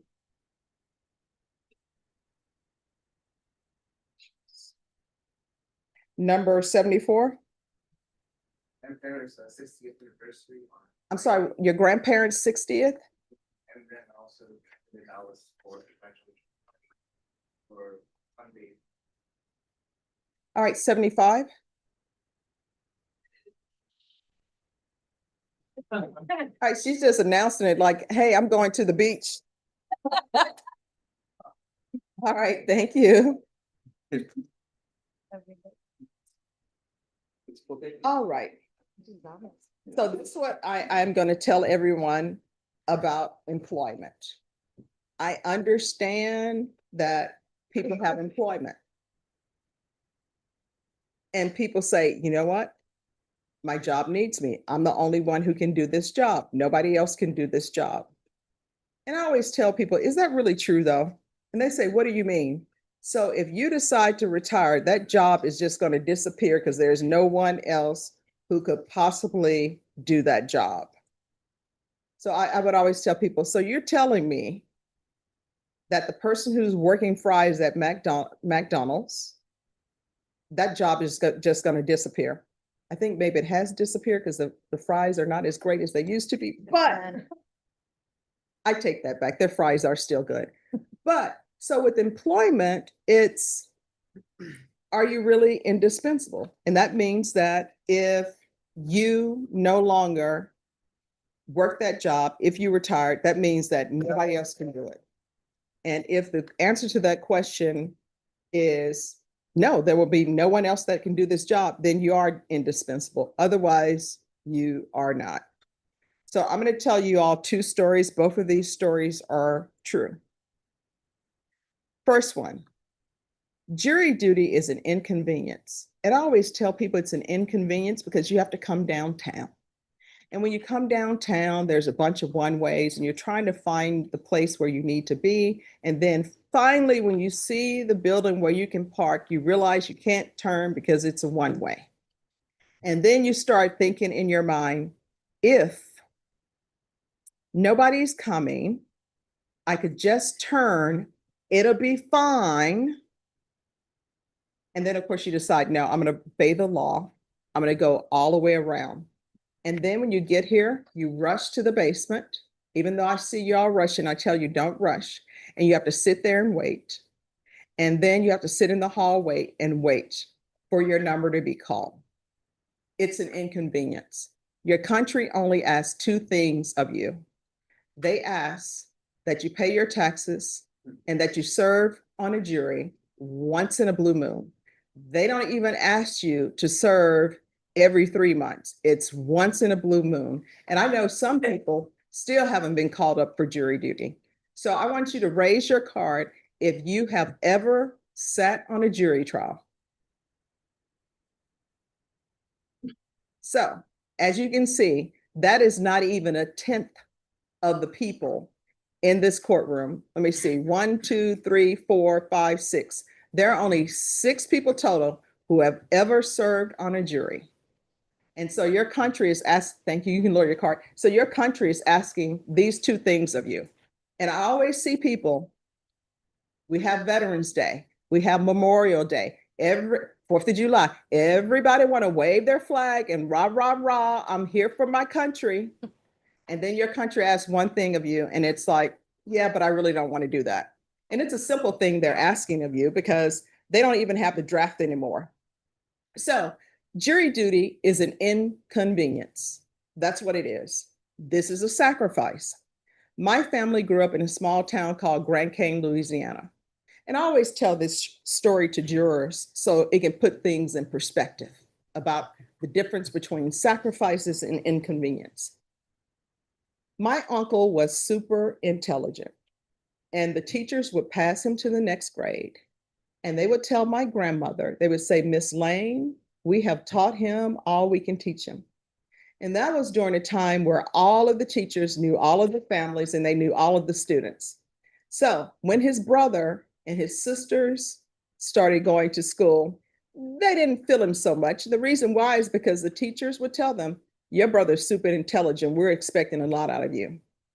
So my uncle ends up graduating and he graduates early. When he graduates, there's a conflict that breaks out. Maybe you've heard of it, called the Vietnam War. He goes to my grandmother, and I know mothers say they don't have a favorite child, but usually it's sort of the firstborn because the firstborn, you end up practicing on the firstborn because you have no idea what you're doing. You're just hoping it turns out right. And that's your firstborn. And so he goes to my grandmother and he asks for her permission to go in the military because he says, with the civil rights, there is nothing I can do here to better myself. So she signs for her firstborn to go fight off in a war. My grandmother only had a 6th grade education, but she was super intelligent. She would babysit me. She taught me how to read and write. When I started school, I already knew reading, writing. I knew some math. I knew how to tell time, not with the digital that we have now, but with the real clock. And back in those days, my grandmother, they started out, because my mom would always tell me, they started out by listening to TV because there was no TV. You had a radio, the radio had a big battery, and everybody would sit around the radio and you'd listen. They would listen to soap operas, My Gal Sunday, those type of things. But they did end up getting a TV. And when they had a TV, it was black and white, of course. And there were 3 stations, ABC, NBC, and CBS. And you really couldn't count on NBC because the weather had to be just right for it to work. And for the young people, when you have all this 24-hour news and you can always get information, that was not the case back during my grandmother's day. At some point in time, the television programming would end and your TV would go off. You wouldn't have anything to watch. They would play the national anthem when it got really high tech. That was it. My grandmother did have a phone. I know young people don't know what a rotary is or a touch tone is, but my grandmother did not have a rotary or a touch tone. Her phone had no numbers. You pick up the receiver, and when you pick it up, the operator would answer and you would tell them what number you would want. That's why you would have songs like Beechwood 45789, because that's the number you want. Operator, I would like Beechwood 45789. They didn't have computers where you could send an email. Let me send this email to see if my baby made it safely. That's not the way it worked. My grandmother had his number. She would send him a letter, wait for that letter to get to him, however many months, and then wait for a letter to come back. And when my uncle was in the military, all of the sergeants would always tell people who just arrived, you will write your parent a letter. And so she would wait for that letter to come. And ultimately, she would get a letter. And then she realized you don't want people dressed up in fancy dress to come knocking on your door because that's not good news for you. I would always leave that story at that point, and then Deputy Laura would say, Judge, what ended up happening to your uncle? You never told us what ended up happening. Well, he ended up coming back. Of course, he came back a changed man, but still super intelligent. He's since passed. Some of his siblings have since passed, and my grandmother has since passed. But I tell that story to let you know that what is happening now for you is not a sacrifice, it's an inconvenience. And this is the only thing that your country is asking of you. And the only thing the state is asking for you, and the defense is asking of you, and Mr. Rodriguez is asking of you, is if you're selected on this jury, to keep an open mind and listen to the evidence. Does everyone understand? Yes. Now, each side is going to have exactly 30 minutes to speak to you, and they're going to be asking questions. They're going to try to get to know you. One of my friends from law school, she got called up for jury duty. She does civil work. I always wanted to do criminal. I love civil attorneys, but they're rarely in jury trial. We meet for lunch. I ask her how it's going. She's like, it's going fantastic. And I'm like, what does she mean it's going fantastic? And she says, it's like when we were in law school. I'm on the back row. I'm keeping my head down. I haven't said anything. I'm not going to get selected. I laughed. She said, what's so funny? I'm like, it's going to be great. We're going to have lunch all week. So other than keeping your head down and saying nothing, the quickest way to be selected on this jury is just to raise your card and say, please select me to be on this jury. And the reason why I tell that story is because both the state and the defense want you to open it up to them and share your thoughts and opinions. They have a limited amount of time to speak to you, and they're not going to be able to go to your job or have you over for dinner to get your thoughts on things. This is the only time, and this is the only time they will be allowed to speak to you. Does everyone understand?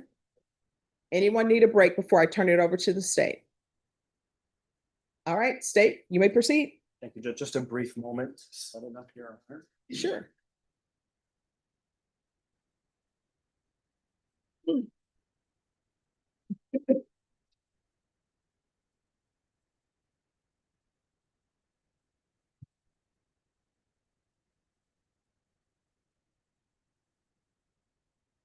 Thank you, Judge. Well, good afternoon, everyone. Again, my name is Zach Dunn. I'm one of the prosecutors here for the state of Texas. And you guys have had a long day. We're going to get into some pretty serious stuff. We're going to get there. Don't worry. I'd like to start things off on a lighter note, if you will. Anyone ever seen the Bee movie, the Jerry Seinfeld Bee movie? Anyone see it? Yeah. In the movie, for those that haven't, there's a side character. Okay, in a movie about bees, the side character is a mosquito. And the mosquito's whole dream in life is to become an attorney. Okay? You know this mosquito wants to be a lawyer. You don't see him the whole movie, though. And at the very end, in the final scene, he comes in, he's wearing a suit, he's got his little briefcase. So all the bees are like, well, mosquito, what happened, man? Like, we knew you wanted to be a lawyer. You haven't been here for the whole plot. What happened? And the mosquito goes, guess what? I was already a blood-sucking parasite. All I needed was a briefcase. Little joke at the lawyer's expense. But like I said, start things off, then we'll kind of go slowly through things. If I say anything or you have any questions, just let me know. And we'll talk through things. I'll ask some questions again, and we'll just kind of move through that process. Make sense? Yes. Awesome. So the goal of voir dire is to just find 12 fair and impartial jurors, right, for this case. Now, what we have is a 3-count indictment, and the first count is continuous sexual abuse of a child. That's when an adult sexually abuses an individual under the age of 14 for a time period greater than 30 days. So hypothetically, if things happened a bunch of times in 1 week, that's not what we're talking about. We're talking about a period of time greater than 30 days. Make sense? Yeah. In this front row, you guys are really getting me, but it's a small room, so forgive me for talking over you or kind of walking past you. So within that continuous sexual abuse of a child, the indictment reads that there was the penetration of the anus, a child younger than 14, by the defendant's sexual organ. There's also another count of aggravated sexual assault of a child. That's contact with the anus of a child younger than the age of 14 by the defendant's sexual organ. So you can kind of compare the two. We're talking about contact and penetration. There's also an indecency with a child by contact. So just like Judge said, I used to be a misdemeanor attorney years ago, and you'd say, on or about a certain date in Bexar County, the defendant punched the complainant, and that's a crime, right? That's a Class A misdemeanor under 2201A of the Texas Penal Code. What Rick and I have to prove to you is on or about a certain date, the defendant intentionally and knowingly engaged in sexual contact, we're going to get into that, with Emily Rodriguez, a child younger than 14, by touching her genitals with the intent to arouse or gratify the sexual desire of any person.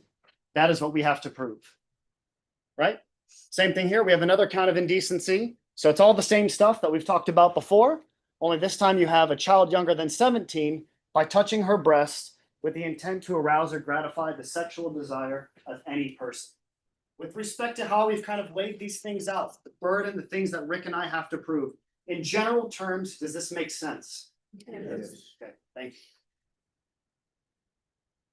Now, the state does not have to prove the exact date that these things happened, right? The law does not require the state to prove the exact date, just the date before it was presented to the grand jury. Now, the question I have for you, all of you, is there anyone here who would require the state of Texas to prove an exact date?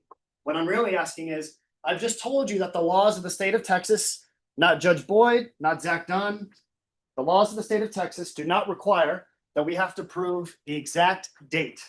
Okay, that's the law. Does that strike anybody the wrong way? In other words, would anybody here require Rick and I to prove the exact date? Does anybody feel that way? And if so, you can just raise your card. Now, why not? Why may that be? In crimes of sexual abuse of children, why may we not have to prove the exact date? Any guesses? Number 64? Because if the child reports it, probably. Please stand.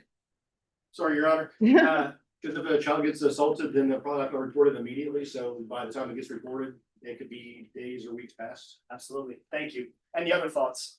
Number 42. With it being a child, it could be bad memory too on the exact date, because they don't have to deal with the date of what day of the week it is or what the month and day is. Absolutely. Thank you. Number 49.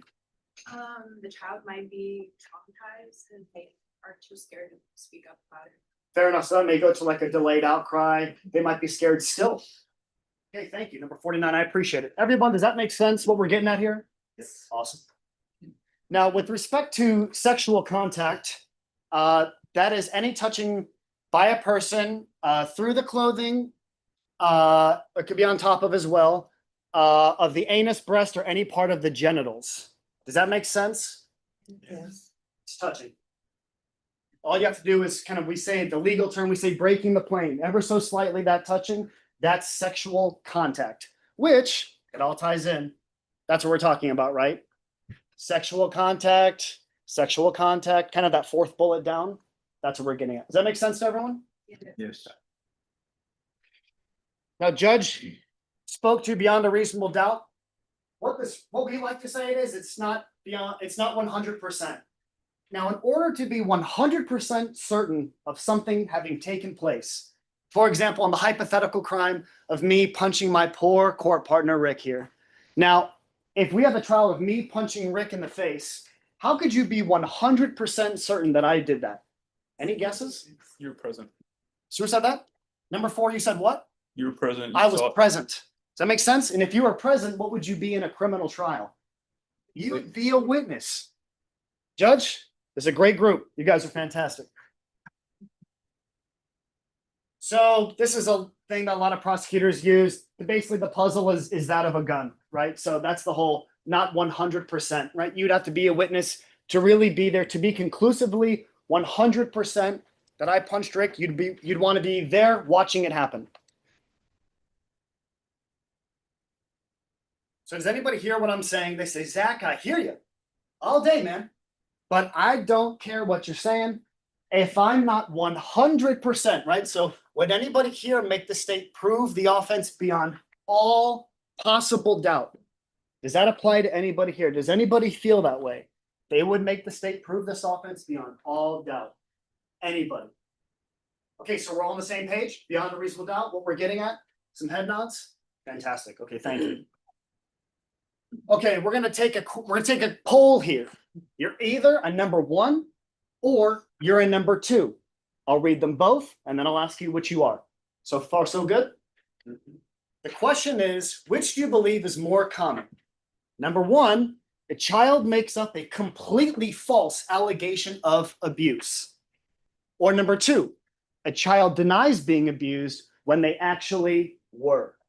You're either going to be a number 1 or a number 2. Sorry to constrain you. You got to pick a number. Who are my number 1s? Who believes that it's more common that a child would make up a completely false allegation about abuse? Number 44. Anyone else? Okay, who are my number 2s? Raise your placards. Okay, fantastic. Thank you all. You can put them down. Thank you. Someone already spoke about this, and I'm gonna ask you guys a question. Now, everyone has your placard in your hand, okay? I'm going to ask you to raise your placard if you or somebody you know was a victim of sexual abuse. Now, keep it up. You or somebody you know. Keep it up. Do not put it down.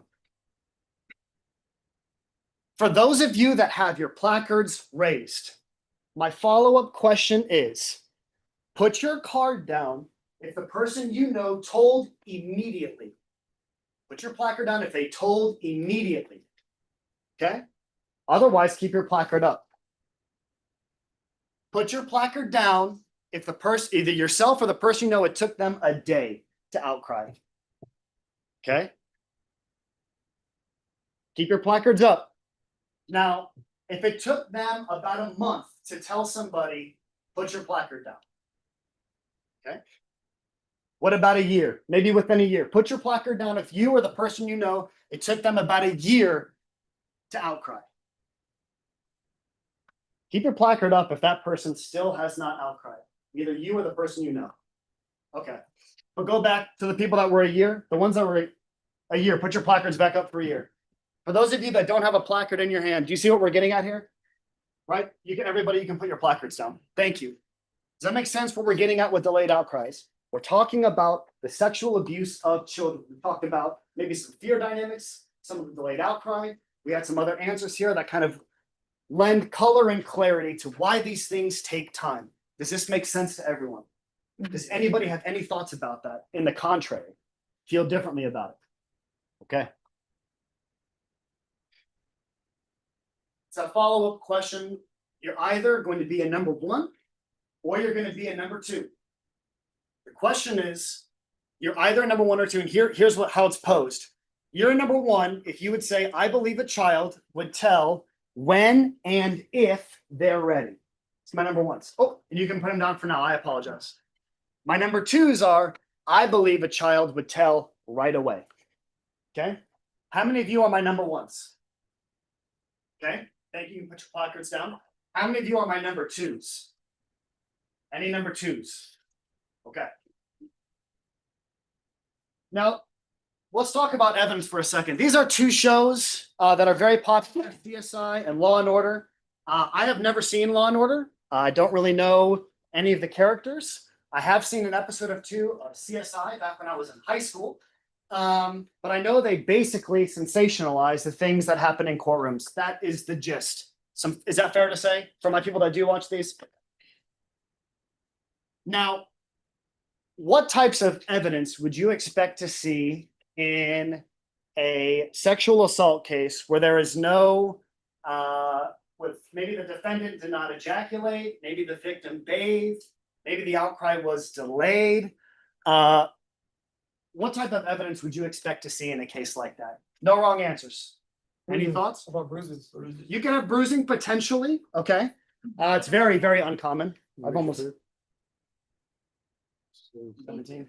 I've almost never seen it, but it is possible. It is possible. Anyone else? Number 27? Witnesses? A witness, including potentially the complainant, right? The little boy, the little girl that these things happen to, right? They can be a witness. It happened to them. Number 18. Do damage to the anus. I've also really never seen that in my years here, but it is possible. It is absolutely possible. The objection will be sustained. No worries.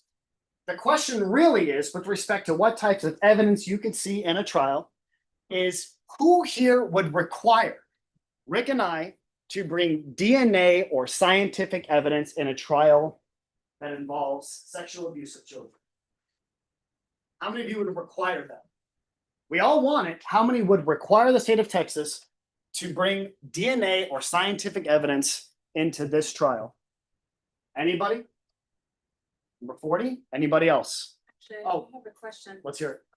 Would it be considered like emotional or mental, like a PTSD? yeah, like PTSD? Would that be considered the same kind of evidence? I'm more talking like the DNA that they did a swab and it matches to that person. Just Anybody? Okay. We're all comfortable with the rarity of these things overall. Makes sense if you bathe, you shower, you delay your outcry. Some people didn't put their placards down. They said they knew someone who had still hadn't outcried. Does it make sense? There wouldn't be a lot of medical evidence, right? If you wait years, if you wait however long it may be. Does anybody have a problem with that concept? Fair enough. If you do and you feel like it, tell me about it. Now, a lot of times, right from this stand right here, you'll hear judge say it many times over the course. If you're picked to be a juror in this trial, you'll hear judge say it many times that the witness comes from the witness stand. Okay. Now it's your job to basically assess the credibility of witnesses that get up there. How do they talk? What do they say? How are they saying it? Okay. Now, I have a question here about football. Do I have any real strong football fans here? You're a big fan. Okay, keep your placards raised real quick. For those that are keeping their placards raised, keep it up if you feel like you have a pretty good understanding of the rules. So you got to have 2 feet in the NFL or 1 foot for college. Okay. You all feel pretty confident. Okay. We're going to go with you, number 32. Okay. How many people raise your placard if you know nothing about football? Not even the first thing. Okay. Number 63 and 32. 63, I'll come back to you. 32. Is that your number? Okay. So, sir, I'll have you to stand real quick. And you and I are going to have a brief conversation about football. Okay. If I am the receiving team, 63, you're paying attention? It's a tough one. If I'm the receiving team, okay, and of a kickoff, and then the offense goes out there and I'm at the 1 yard line, and the quarterback is there in the end zone and he intentionally grounds the ball. What is that? Safety. That's a safety. Thank you. Number 63, you can stand up. Thank you. You can sit down. Number 63, did anything I just say make sense to you? What did you say? No. Perfect. That's what we're looking for. Thank you very much. The rules of the court are no different. A lot of times you hear the lawyers objecting this or that. Rick and I may say something, defense, the judge herself may say something. Does it make sense that we have our own language, just like the language of football? So I assure you that's part of the process of criminal trials. Sometimes we say things, sometimes we do things. It's not that we don't want you to feel included, juror number 63. It's that we know the language of football. And we've been in this criminal court, I've been doing this for many years. Does that make sense? How you may be in a courtroom and you may see or hear things that may not make sense, but it's all in the best interest of justice and what we're trying to accomplish, both sides. Is that fair to everybody? Yes. Awesome. Okay, another question for you here. How many James Taylor fans are there any James Taylor fans in the audience? The musician James Taylor? Does anybody know who that is? We got one. Wow, okay. James Taylor's one of my all-time favorites. Juror number 18. Do you feel like you're a pretty good fan of James Taylor? I couldn't name a bunch of songs. He was married to Carly Simon. That's true. That's a good fact. All right, you know what? We'll move on from poor James Taylor. I've aged myself. Let's go a little bit younger here. Let's go. Does anybody know of or is a fan of Sabrina Carpenter, another musician? 52, you raised that car pretty fast. Okay, 52, I'm coming back to you. Who here has no idea who Sabrina Carpenter is? Never even heard of her. Okay, number 2. I'm coming. You don't even know who that is. Perfect. Okay, juror number 52, was that it? Do you want to stand just for me a little bit? Now I'm gonna. What's that state? Can I see your cup, right? The cup? The cup symbolizes I'm not being myself right now. Juror number 52, you're a pretty big fan of Sabrina Carpenter. Are you sure? Decent. You've heard her music. Yes. You know some of her big songs. You're sure of that? I'm telling you right now, while I hold this cup, that her most famous song is a song called Coffee. Is that true? No. I'm pretty sure the name of the song is Coffee. I'm sorry? Okay, I'm telling you, as I hold this red cup to symbolize my rage, her most famous song is Coffee. Are you telling me that am I wrong? What is her most famous song? Espresso. Fantastic. Thank you. I appreciate it. Juror number 2. Question. Who did you believe more? Me or her? Why'd you believe her? She knows more than you. She knows more than me? I agree with that. I agree with that. She knows more than I do. But I held Rick's cup. I'm fired up. That cup is red, man. I told her, I said, I'm angry and I'm gonna yell at you. That didn't work, did it though? You believed her. Fantastic. You need to be judges of credibility at all times. Does that make sense? Fantastic. Okay. And the last thing is just a small little note that I'll give y'all with respect to timing. With respect to timing, this is just a small note that I would just take heed of the fact that I was once an intern in a federal district court, and I watched an insurance fraud trial case. Insurance fraud, okay? That was 5 days of testimony for 3 weeks in a row. It was mind-numbingly boring, okay? This is not that, okay? This is not a 4-week trial. This is not a 5-week trial. This is not a 3-week trial, okay? So just take stock of that fact, right? Here in state court, typically, we're able to move at a much quicker pace, given the kind of nature of the facts that we have under the laws of the state of Texas, and the fact that you're not seeing a Johnny Depp or a P. Diddy. The P. Diddy trial is on its 3rd week already, right? So I'm just kind of trying to separate. We're in state court right now. So a lot of times the state court, things move a little bit quicker. Does that kind of make sense to everybody timing wise? Okay. It's a small point, but it's important.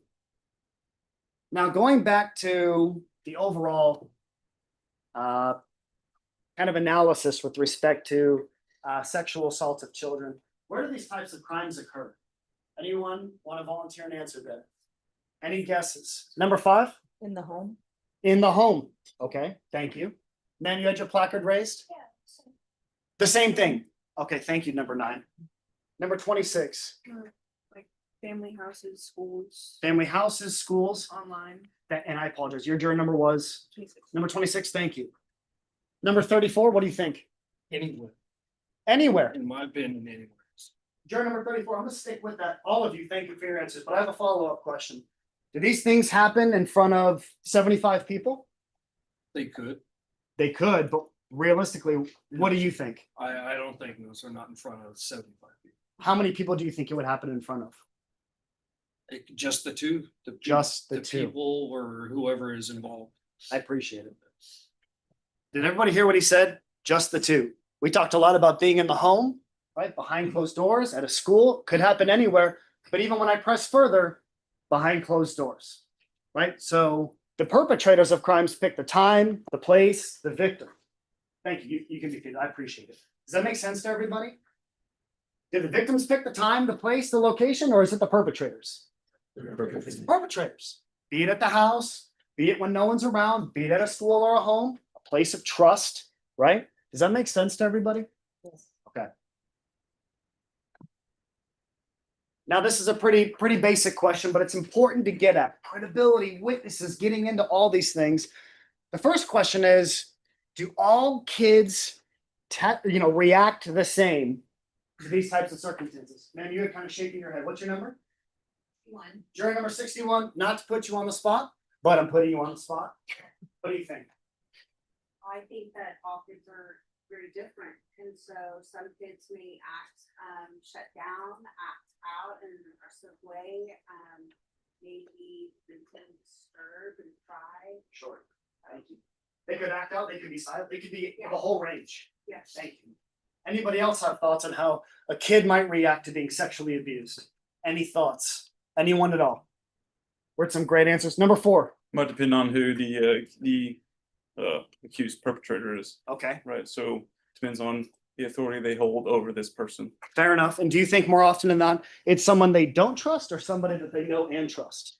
I believe it's typically more they trust them. More that they trust them. Yeah. Does anybody disagree with that? Does that make sense why these things would happen with someone that you know and trust? Does anybody disagree with that at all?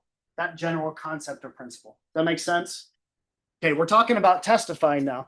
I've never had to testify in a court. I've been in a court many times. I've never had to testify. Do we think that all kids testify the same too? Immediately. What's your jury number? I'm sorry. Number 66, right off the bat, you shook your head no. What do you think?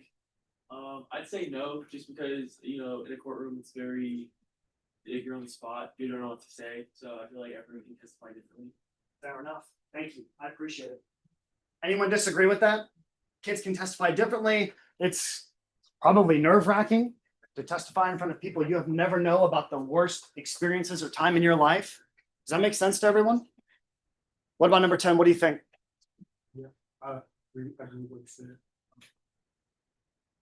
Kids, I said, yeah, depending on the kid, they could feel overwhelmed or some might not feel overwhelmed. It just depends on the kid. All kids are different. All kids are different. Just depends on the kid. Everybody agree with that? I'm sorry, you were raising your placard a little bit. Number 46, what do you think, man? Depending on when the abuse occurred or how often it occurred or over a span of time. Okay. As they're now recounting past experiences. Sure. And now in a public way, that may come out multiple of ways. Sure. All kids are different. Yeah. Thank you. I appreciate it.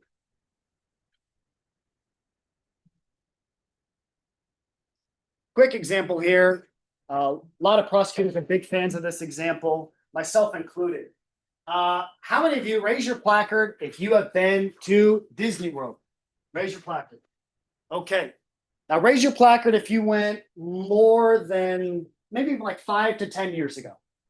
Keep it raised. Okay. Okay, raise your hand if it was more than 10 years ago. Okay. That's some good numbers. Okay, number 50. Number 50. How long ago did you go? 26 years ago? We'll take it. We're gonna stick with you. What parks did you go to? I don't recall. You don't recall? You just told everybody in this room that you've been to Disney. But you don't know what parks you went to. Correct. What food did you eat? I don't recall. What rides did you ride? I have no idea. What was the weather like? Beautiful. Fair enough. Thank you. I appreciate it. A little bit attenuated there with 20 years ago, but I could have really done that with any juror that stood up. I got people, I had a trial about maybe a year or two ago. The person said they had just went to Disney. I was like, who just went? They rocketed up. I've never seen a potential juror that excited. And I said, great, you just went to Disney. My God, you're jumping out of your seat. I said, well, what'd you eat the first day? They said, well, I don't know. Okay, I was like, well, name the first 3 rides that you rode. And they didn't know. And then I looked around at everyone. I said, do we now believe that this person didn't go to Disney? And of course, they still believed her. So the question really is for the next slide. You're either a number 1, a number 2, or a number 3. And I'm going to read all 3 of them out for you. My number ones with respect to the Disney conversation about memory and all these things, the number ones would say, quote, I'm comfortable with details slipping over time with memory. And keep it in the context of kids, but you can certainly do it in any context you feel is most appropriate. So number one is I'm comfortable with details slipping over time. Number twos are, yeah, Zach, I get it. I get that details can slip, but it makes me uneasy. Okay. So we're here for a criminal trial. 3 minutes, I'm sorry, Judge. 3 minutes. Thank you, Judge. And my number threes are, I have a perfect memory, and I expect the witnesses to take the stand to also have a perfect memory. Okay. Now, who are my number ones? Number ones are I'm comfortable with details slipping over time. Okay. Okay. Now we're going to come back to y'all. Please put your placards down. Thank you. Who are my number twos? I get it, but it makes me uneasy. Okay. As soon as I call your number, you can put your number down. Number 3, number 5, number 10, number 13, number 15, 16, 19, 23, 27, 31, 38, 41, 42, 44, 53, 55, 64. And who are my number threes? I have a perfect memory, and I expect the witnesses to have a perfect memory as well. And then again, everyone else was a number one, correct? Sure.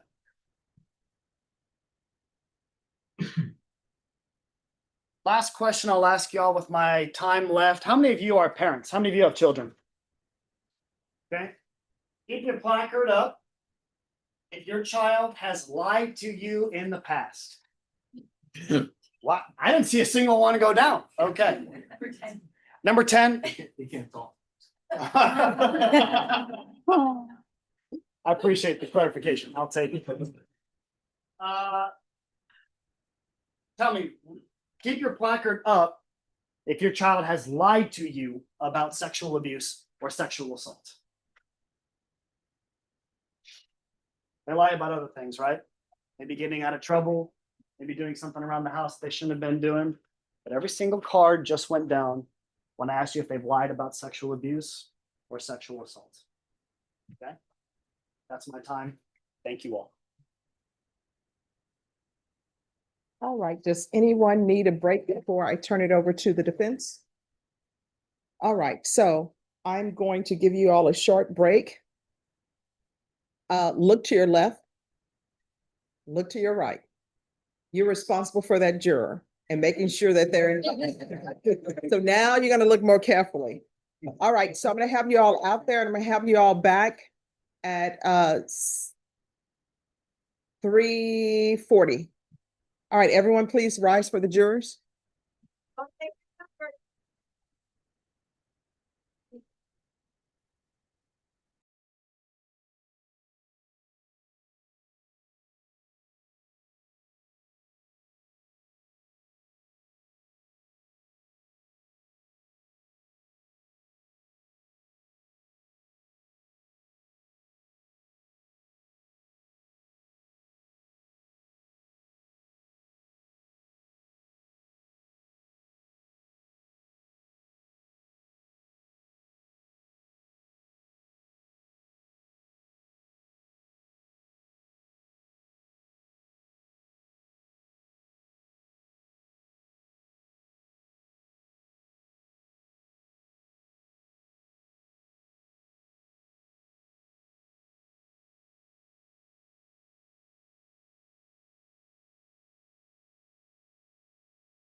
I don't know.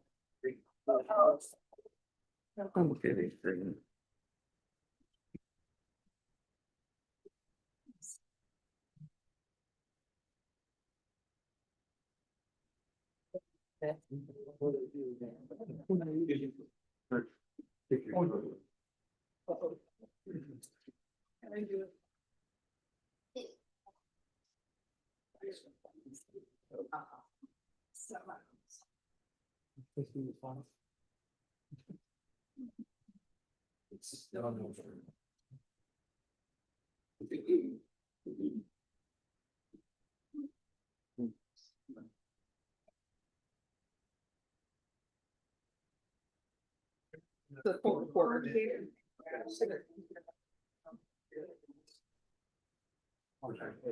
I didn't hear. No, it was sitting here on the.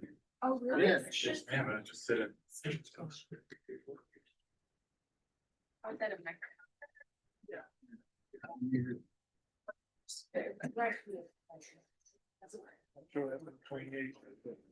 They call her. They call her in, spoke her in. She was a. Yes. All right, everyone, please be seated.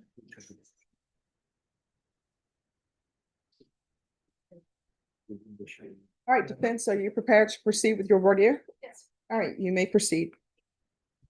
Afternoon again, my name is Clarissa Fernandez Pratt. This is Marissa Giovannico.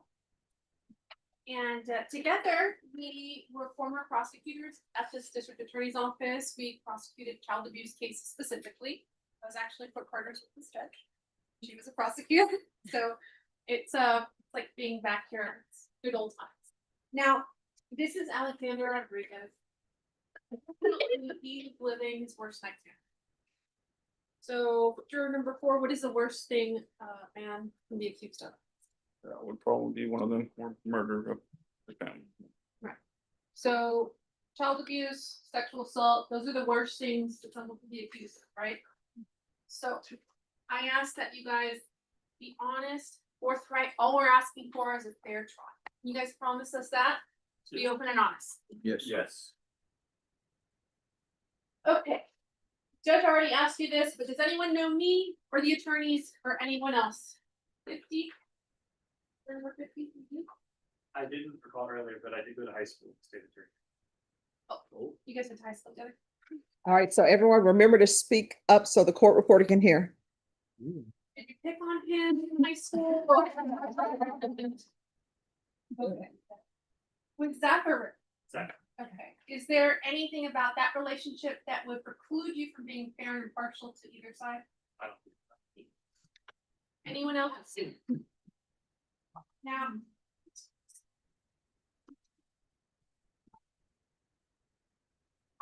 So we did ask about, the judge asked about English language. Does anyone have trouble reading the English language? Sometimes you may get exhibits that are in English and I want to make sure everyone understands them. Does anyone have trouble reading? Okay. Reading. You have trouble reading the English language. That's juror number 2. Thank you so much. So your role, you are the fact finder. You decide which witnesses are telling the truth. You decide who may have a motive to lie. You decide whether the state has met their burden. And the judge talked about this a lot, and I think it's really important to point out. When all of you came in, did you look at the state side? You looked at the defense counsel table and said which one of them is a defendant, and I wonder what he did. Did anyone think that? If you did, raise your card.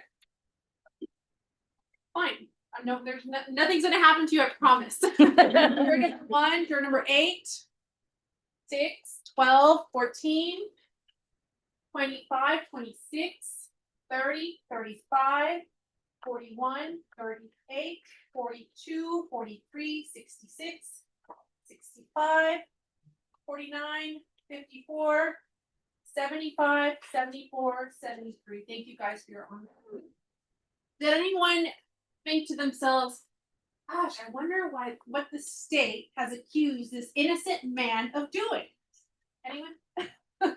So everyone kind of comes in here with these like these intuitions or these thoughts of how we perceive things, right? And I'm not calling them biases because they're wrong. It's just how, as a society, we think of things, right? So with that, we are asking you, and the law says that they have to prove each and every one of those elements beyond a reasonable doubt. Well, how are they going to do that, as you heard from the state, if time doesn't matter, consistency doesn't matter, you know, whether the child remembers, whether the child doesn't remember matters. What kind of evidence are we expecting to hear, which will prove that this heavy crime was committed beyond a reasonable doubt? We haven't heard from juror number 7. What kind of evidence would you like to?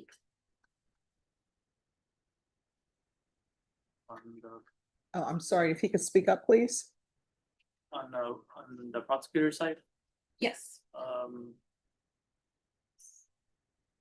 like his testimony and see where he was at. Okay, so testimony is evidence, right? So someone gets up on the witness stand and they say, so-and-so did something to me on such and such date, right? If you believe that witness, it's evidence, right? You can either believe it or not believe it, but it's evidence, one way or another. And so testimony on the witness stand would be evidence. Is that one of the things that you'd be interested in hearing? Yes. Okay. What about physical evidence? Like in a murder trial, we may have some physical evidence, some blood, some just to be clear, did you say his testimony, like my clients, or did you mean like the victims, or what kind of testimony did you? The victim, so Okay. on her side. Okay. Now, there is no definition, but these are some of the things that I like to talk about. The evidence presented must be so strong and convincing that a reasonable person would not have any significant doubts about the defendant's guilt. To prove a case beyond a reasonable doubt, the prosecution must present evidence that is so strong and convincing that there is no reasonable doubt in the mind of the jury that the defendant committed the crime. The evidence must be sufficient to exclude all other reasonable explanations or possibility except that the defendant is guilty of the crime charged. Now, this is the burden of proof, right? So all the way at the top is guilty beyond a reasonable doubt. And then if you keep looking down, guilt, it's highly likely, guilty likely, probably guilty. In order for you to convict my client, you have to have a guilty beyond a reasonable doubt. Now, the burden on parental termination cases. I think juror number 10, you said you had a newborn? Okay, congratulations. If someone was to terminate your rights, the state of Texas to terminate your rights as a parent, would you have to have a lot of evidence or very little evidence? I would think a lot of it. Okay, and so effectively, if I wanted, as the state of Texas, to terminate your parental rights, it would have to meet the burden of proving it by clear and convincing evidence. Now we look at this chart here. For beyond a reasonable doubt is higher than clear and convincing, right? Preponderance, you're talking about a Voir accident. Who ran the red light? 51%, 49%, right? Clear and convincing is even higher than that. And then beyond a reasonable doubt, to take somebody's liberty, somebody's life, it needs to be beyond a reasonable doubt. Now, continuous sexual assault of a child. I'm only going to do this for a little bit of the room because we don't have so much time. What is the first word that comes to your mind during number 1? Repetitive. Okay. For number 2? Okay. Well, so the first time that you heard from the judge that you were going to hear a case about continuous sexual assault of a child, what is the first word that came to your mind? Juror number 3? Awful. Okay, and in this room, all we ask is that you're honest, okay? No judgment here. Juror number 4?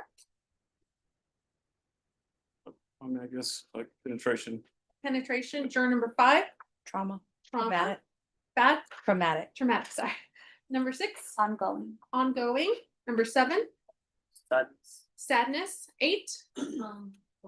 Horrible. 9? Devastating. Devastating. 10? The proximity, like how close somebody is, like within household. Okay, proximity, where are we? 7, 8, 9, 10, 11? Oh my God, how can it happen? How can we do it? Okay. Juror number 12? Horrible. Horrible. 13? Broken trust. Broken trust. 14? Sad. Sad. 15? Abuse. Abuse. 16? Trauma. Trauma. 17? Trauma. Trauma. 18? Sad. Sad. 19? Trauma. Trauma. 20? Trauma. Trauma. 21? Child. Child. 22? Who's 22? Child. Child. 23? Hurt. Hurt. 24? How young? How young? Okay. 25? Trauma. Trauma. 26? Fear? Fear. 27? Awful. Awful. 28? Is gone. 29? Frequency. Frequency. 30? Abuse. Abuse. 31? Multiple? Multiple. 32? Devil. Death? The devil. The devil. 30, what number are we? That struck me. 3. 33? Fear. Fear. 34? Sadness. Sadness. 35? Assault. Assault. 36? Abuse. Abuse. 37? Evil. Evil. 38? Repetitive. Repetitive. How many times? Okay, and that was number 39? Yes, ma'am. 40? More than once. Once. Vile. Vile. 41? Repeated. 42? Repeated? Repeated, yeah. That was 43 repeated. Okay. Now, the next word, the next set of people. The first word that comes to mind, if you were accused of sexual assault, where did I leave off? 44. Innocent. Okay. 45. Probably upset. Upset. 46. What? What? 47. Angry. Angry. 48. Shocked. Shocked. 49. I'd be confused. Confused. 50. Preposterous. Preposterous. 51. Shocked. 52. Who, where, how? Who, where, how? Interesting. Okay, next one. How? 53. How? Proof. 54. Proof. 55. Shocked. Shocked. 56. Castration. Castration. Even on yourself. Myself. So if you were accused of sexual assault, you would turn yourself in for castration. You don't want to hear what Okay. Who, sir, your number 60? Confused. 61. Just devastated. I'm sorry, that was 59. And next turn. 58. Shock. 59. Shock. I'm sorry. The numbers are backwards in my head. 57. Shock. Thank you, sir. 64, I would say bullshit. Sorry for the language, Your Honor, but that's the first word that comes to my mind. 63. Angry. Angry. Impossible. 61. Betrayed. Betrayed. Next one. 58. Confused. Confused. 67. No effing way. No effing way. 66. I'd also say betrayed. Betrayed. Sir. 65. No way. No way. 72. Disbelief. Disbelief. Hell no. Hell no. 71. Shocked. 70. 69. Confused. Trying to figure out how I got this question, but innocent. Innocent. 74. Confused. Okay, 75 still going to the beach. Okay. Why would someone make this? Right? Is anyone right now thinking they wouldn't? That no child would ever make this up? Is there anyone who believes that a child is incapable of lying about sexual assault? Without having heard any evidence, it's okay. Some people think children don't lie about this. That's number 8. Thank you. And anyone else? 27. Thank you. 29. Thank you. Yes. I'm sorry. They're asking that the question be repeated. Okay. You can't hear me? Yeah, because you're facing that way more than you're facing us. Sorry, I feel like I'm shouting, but you're right. Is anyone here thinking that a child would never make a sexual assault allegation by the mere fact that they're children. They cannot lie about this. Raise their cards and then I'll call them out. Keep them up. 8, 6, 7, 11, 12, 14, 25, 26, 27, 29, 30, 32, 35, 39, 49, 54, 56, 53, 66, 65, 70, 75. Thank you. Now, for those of you who do believe that children can lie, could a child lie during a custody dispute? There's a custody dispute between the parties. Sexual assault allegations are notorious for bringing about in the middle of custody disputes. Okay? Does anyone believe that a custody dispute won't be able to instigate a case such as this? Has anyone gone through a custody dispute? Okay, juror number 22, you said you had standard possession into summer vacation, right? 42, 70, number 8, okay, 5, 26, 36, 54. Thank you so much. So, what about a conflict with parents or siblings? Does anyone here think that someone can make this up for the very nature of whether they're being grounded, whether they feel trust in the other parent, or the other parent, one parent has rules and one parent doesn't. One parent lets them go off with a girlfriend and the other parent doesn't. Could that instigate this type of claim, right? A preference. You guys are nodding your head, yeah? Yes. Is there anyone who thinks, nah, not for me? I don't believe that that's even possible. Anyone? Okay, what about attention seeking? A child may lie about abuse as a way to get attention and to manipulate others. Let's see, juror number 13. Do you have children? No. No? Okay. You said you're a coach? No. Okay. What do you do for a living? I work in a hotel. In a hotel. Yeah. Okay. As working for a hotel, do you have a lot of children that come into the hotel? Yes. Okay. And based on that, do you see a lot of different interactions with families? Some kids are quiet, some kids are hyper, right? Okay. Juror number 14, are you? Yes. Okay. And has your child ever said anything or done anything to get attention? Okay. Whether it be negative or positive attention, right? Okay. And what about pressure or coaching? In some cases, children may be coached or pressured into making false accusations of abuse by a caregiver, parent, or authority figure. Does anyone here believe that that is not possible? That no one has that much influence over a child to get them to outcry? Okay. What about emotional issues? Children who have experienced traumatic issues, emotional issues, are more likely to make false accusations of abuse. They have difficulty distinguishing between reality and fantasy and have a heightened sensitivity to perceived threats. Sometimes we're talking about children with highly emotional issues, right? Children who have been institutionalized, people who cannot tell the difference between the devil and reality. Some kids have auditory hallucinations. Some children self-harm, right? So all I'm asking is that we don't know what the situation is, and you won't know until that person testifies.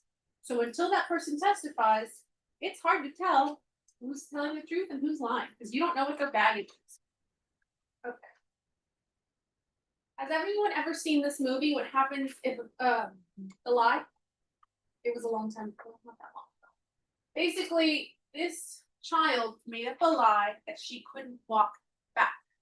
Right?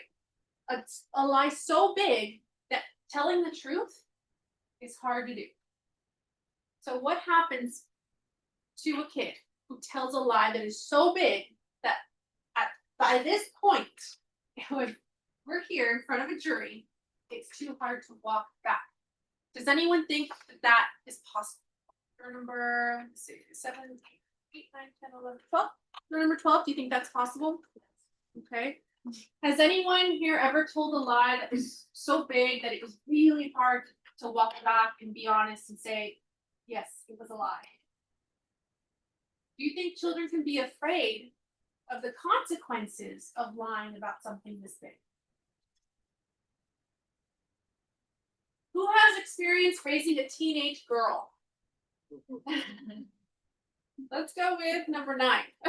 Turn number 9. What are the most important things in a teenage girl's life? Her phone. Her phone, very good. Somebody else over here in this 32? Privacy. Privacy, 42? For relationships with others at school. Her friends and boyfriends and all that, right? 39, did you have something? Cheer. Cheer, oh, very good. So extracurricular activities, right? Who are the most important people in her life during the teenage years? Her friends. Not so much family, right? Friends, boyfriends, girlfriends. Now, you heard a lot about from the state about children making this up, right? What about a teenager? Does that make a difference? If we're talking about sexual acts and a teenager is describing the sexual acts, do teenagers have more exposure to sexual promiscuity videos, things like that? Yes. Yes. Okay. Let me see. Juror number 16. Do you think a teenager would know the anatomy of a man? They should. 10 minutes. A teenager would never lie about being sexually abused. Does anyone here disagree? That's number 3. Does anyone here? Huh? Okay. That's a number 3 is 27, 41, 38. Number 9. 43, 42, 54. 44, 55, 53, 25, 30, 20, 25, 20 and 5, okay. 32, 31, okay. A teenager would never lie about being sexually abused. So does anyone here strongly agree with that sentiment? 29, you don't think a teenager would lie about being sexually abused? Number 8, you don't think a teenager would lie about being sexually abused? Anyone else? Does anyone agree with the sentiment? 57 and 26, 7, 14, 35, 26, 55. Okay. There are no wrongfully convicted inmates. Does anyone here strongly agree with this statement? We can barely hear you. I'm sorry. All right, just for a moment, Deputy Laura, if you could. Let's pause for a moment. Thank you, Deputy Laura, you said that. Yes. Thank you. Okay, there are no wrongfully convicted inmates. Does anyone strongly agree with that statement? Anyone agree with that statement? Okay. What are the consequences for someone who lies about this offense? Do we know who these people are? The San Antonio Four? Has anyone ever heard of them? Juror number 5? At work, one of the ladies came in to the store and I met her and watched the story. Okay, so if you want to summarize to the rest of the panel, basically. Basically they were convicted. They were the evidence was, there wasn't really evidence, I feel like, if I remember correctly. And then they ended up what is it, the Innocence Project or something like that, was able to help them and take them through trial and get them all out of jail for being convicted. Okay. And so they were wrongfully convicted for sexual assault of a child. Yes. And their conviction was reversed. And this happened here in San Antonio. The National Registry of Exonerations records show that 486 exonerations have been registered in the state of Texas since 1989. Who believes there's more out there? This is Michael Morton. He was released after 25 years for a murder he did not commit. He was instrumental in changing the laws and the policies on disclosing information from the state of Texas. This is why the burden is so high. It is life and death. It is not Disney World. I don't need to know what you were doing, what you were eating at a certain specific date and time. This is his life. This is why it's so important.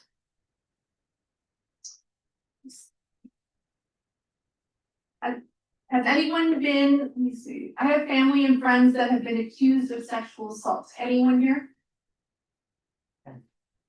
9, 10, 5, 14, 19, 26, 35, 31, 36, 42, 40, 38, 45, 49,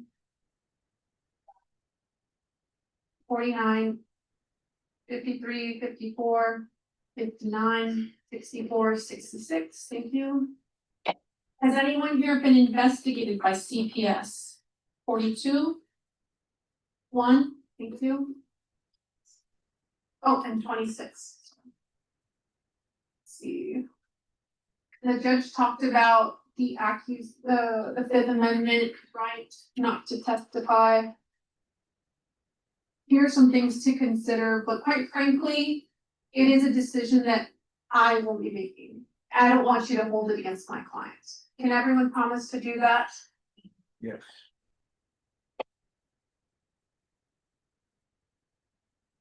Okay. Marissa will handle the rest of the questions. Do you need this? Probably not. I usually don't, but if y'all can't hear me, let me know. Okay, I'm pretty loud. Can y'all hear me? Okay, I'm gonna go real quick. If I don't call anybody, I don't ask your question, it's not personable or personal. I just have some things I need to follow up with on some people, okay? Juror number 11. Over here. You're retired? Yes. We're all jealous. What are you retired? What are you retired from? Education, Education. What grade did you teach? pre-K through fifth. That sounds like the fun grades. Yes, thank you. Number 14. You're also retired? Yes. From what? Education. Education. What grades did you teach? Pre-K to 6. Okay, you guys are all teaching the fun kids, right? Not that they're not all fun. Juror number 17. You're also retired? What are you retired from? Work. What did you do for work?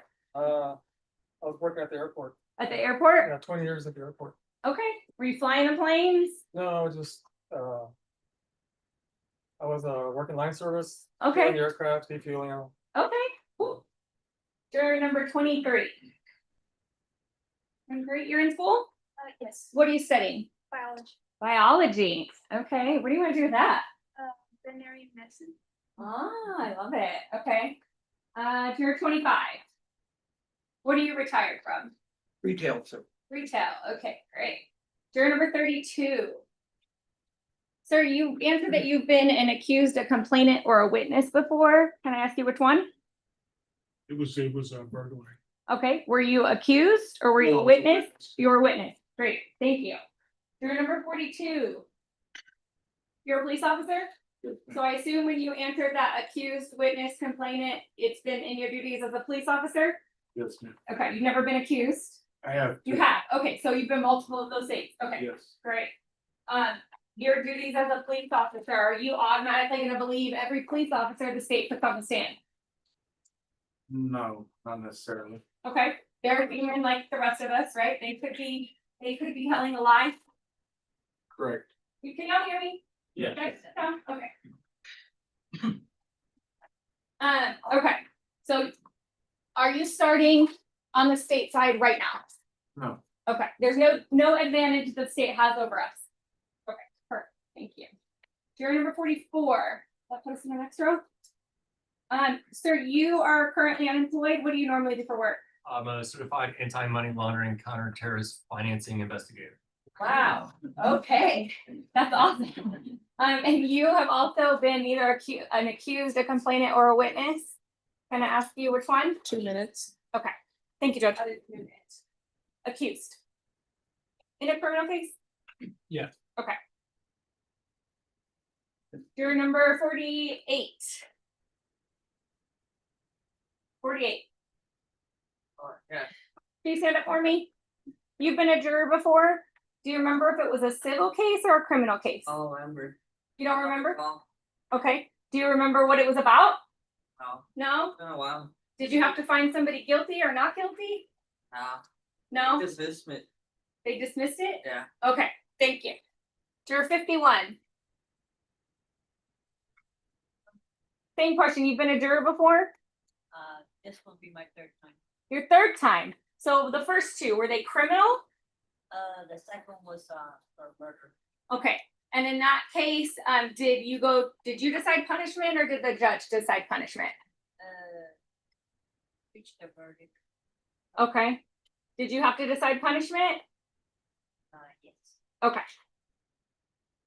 Thank you. 57. You're also in school? Yeah. What are you studying? Sociology. What do you want to do with that? Okay. Juror number 58. You're a professor? What do you teach? Accounting? Juror 59. You have been a criminal juror before. Yes. What kind of case? It was for a murder case. A murder as well? Okay. And same question goes for you. Did you have to decide punishment or did the judge? We came to a verdict. Okay. We came to a verdict and we did need. Yeah, me too. I was also a juror. That's why I went to law school. A little bit of info about me. But you don't remember, did you decide punishment? We did. You did. All right. Okay. That's time. Thank you, Judge. Thank Thank you so much for your attention. All right, ladies and gentlemen, I'm going to ask you to wait outside. You are not excused from your jury service at this time. Please make sure you take all of your personal items with you, but leave behind the extremely expensive cards that has numbers. All right, everyone, please rise for the jurors.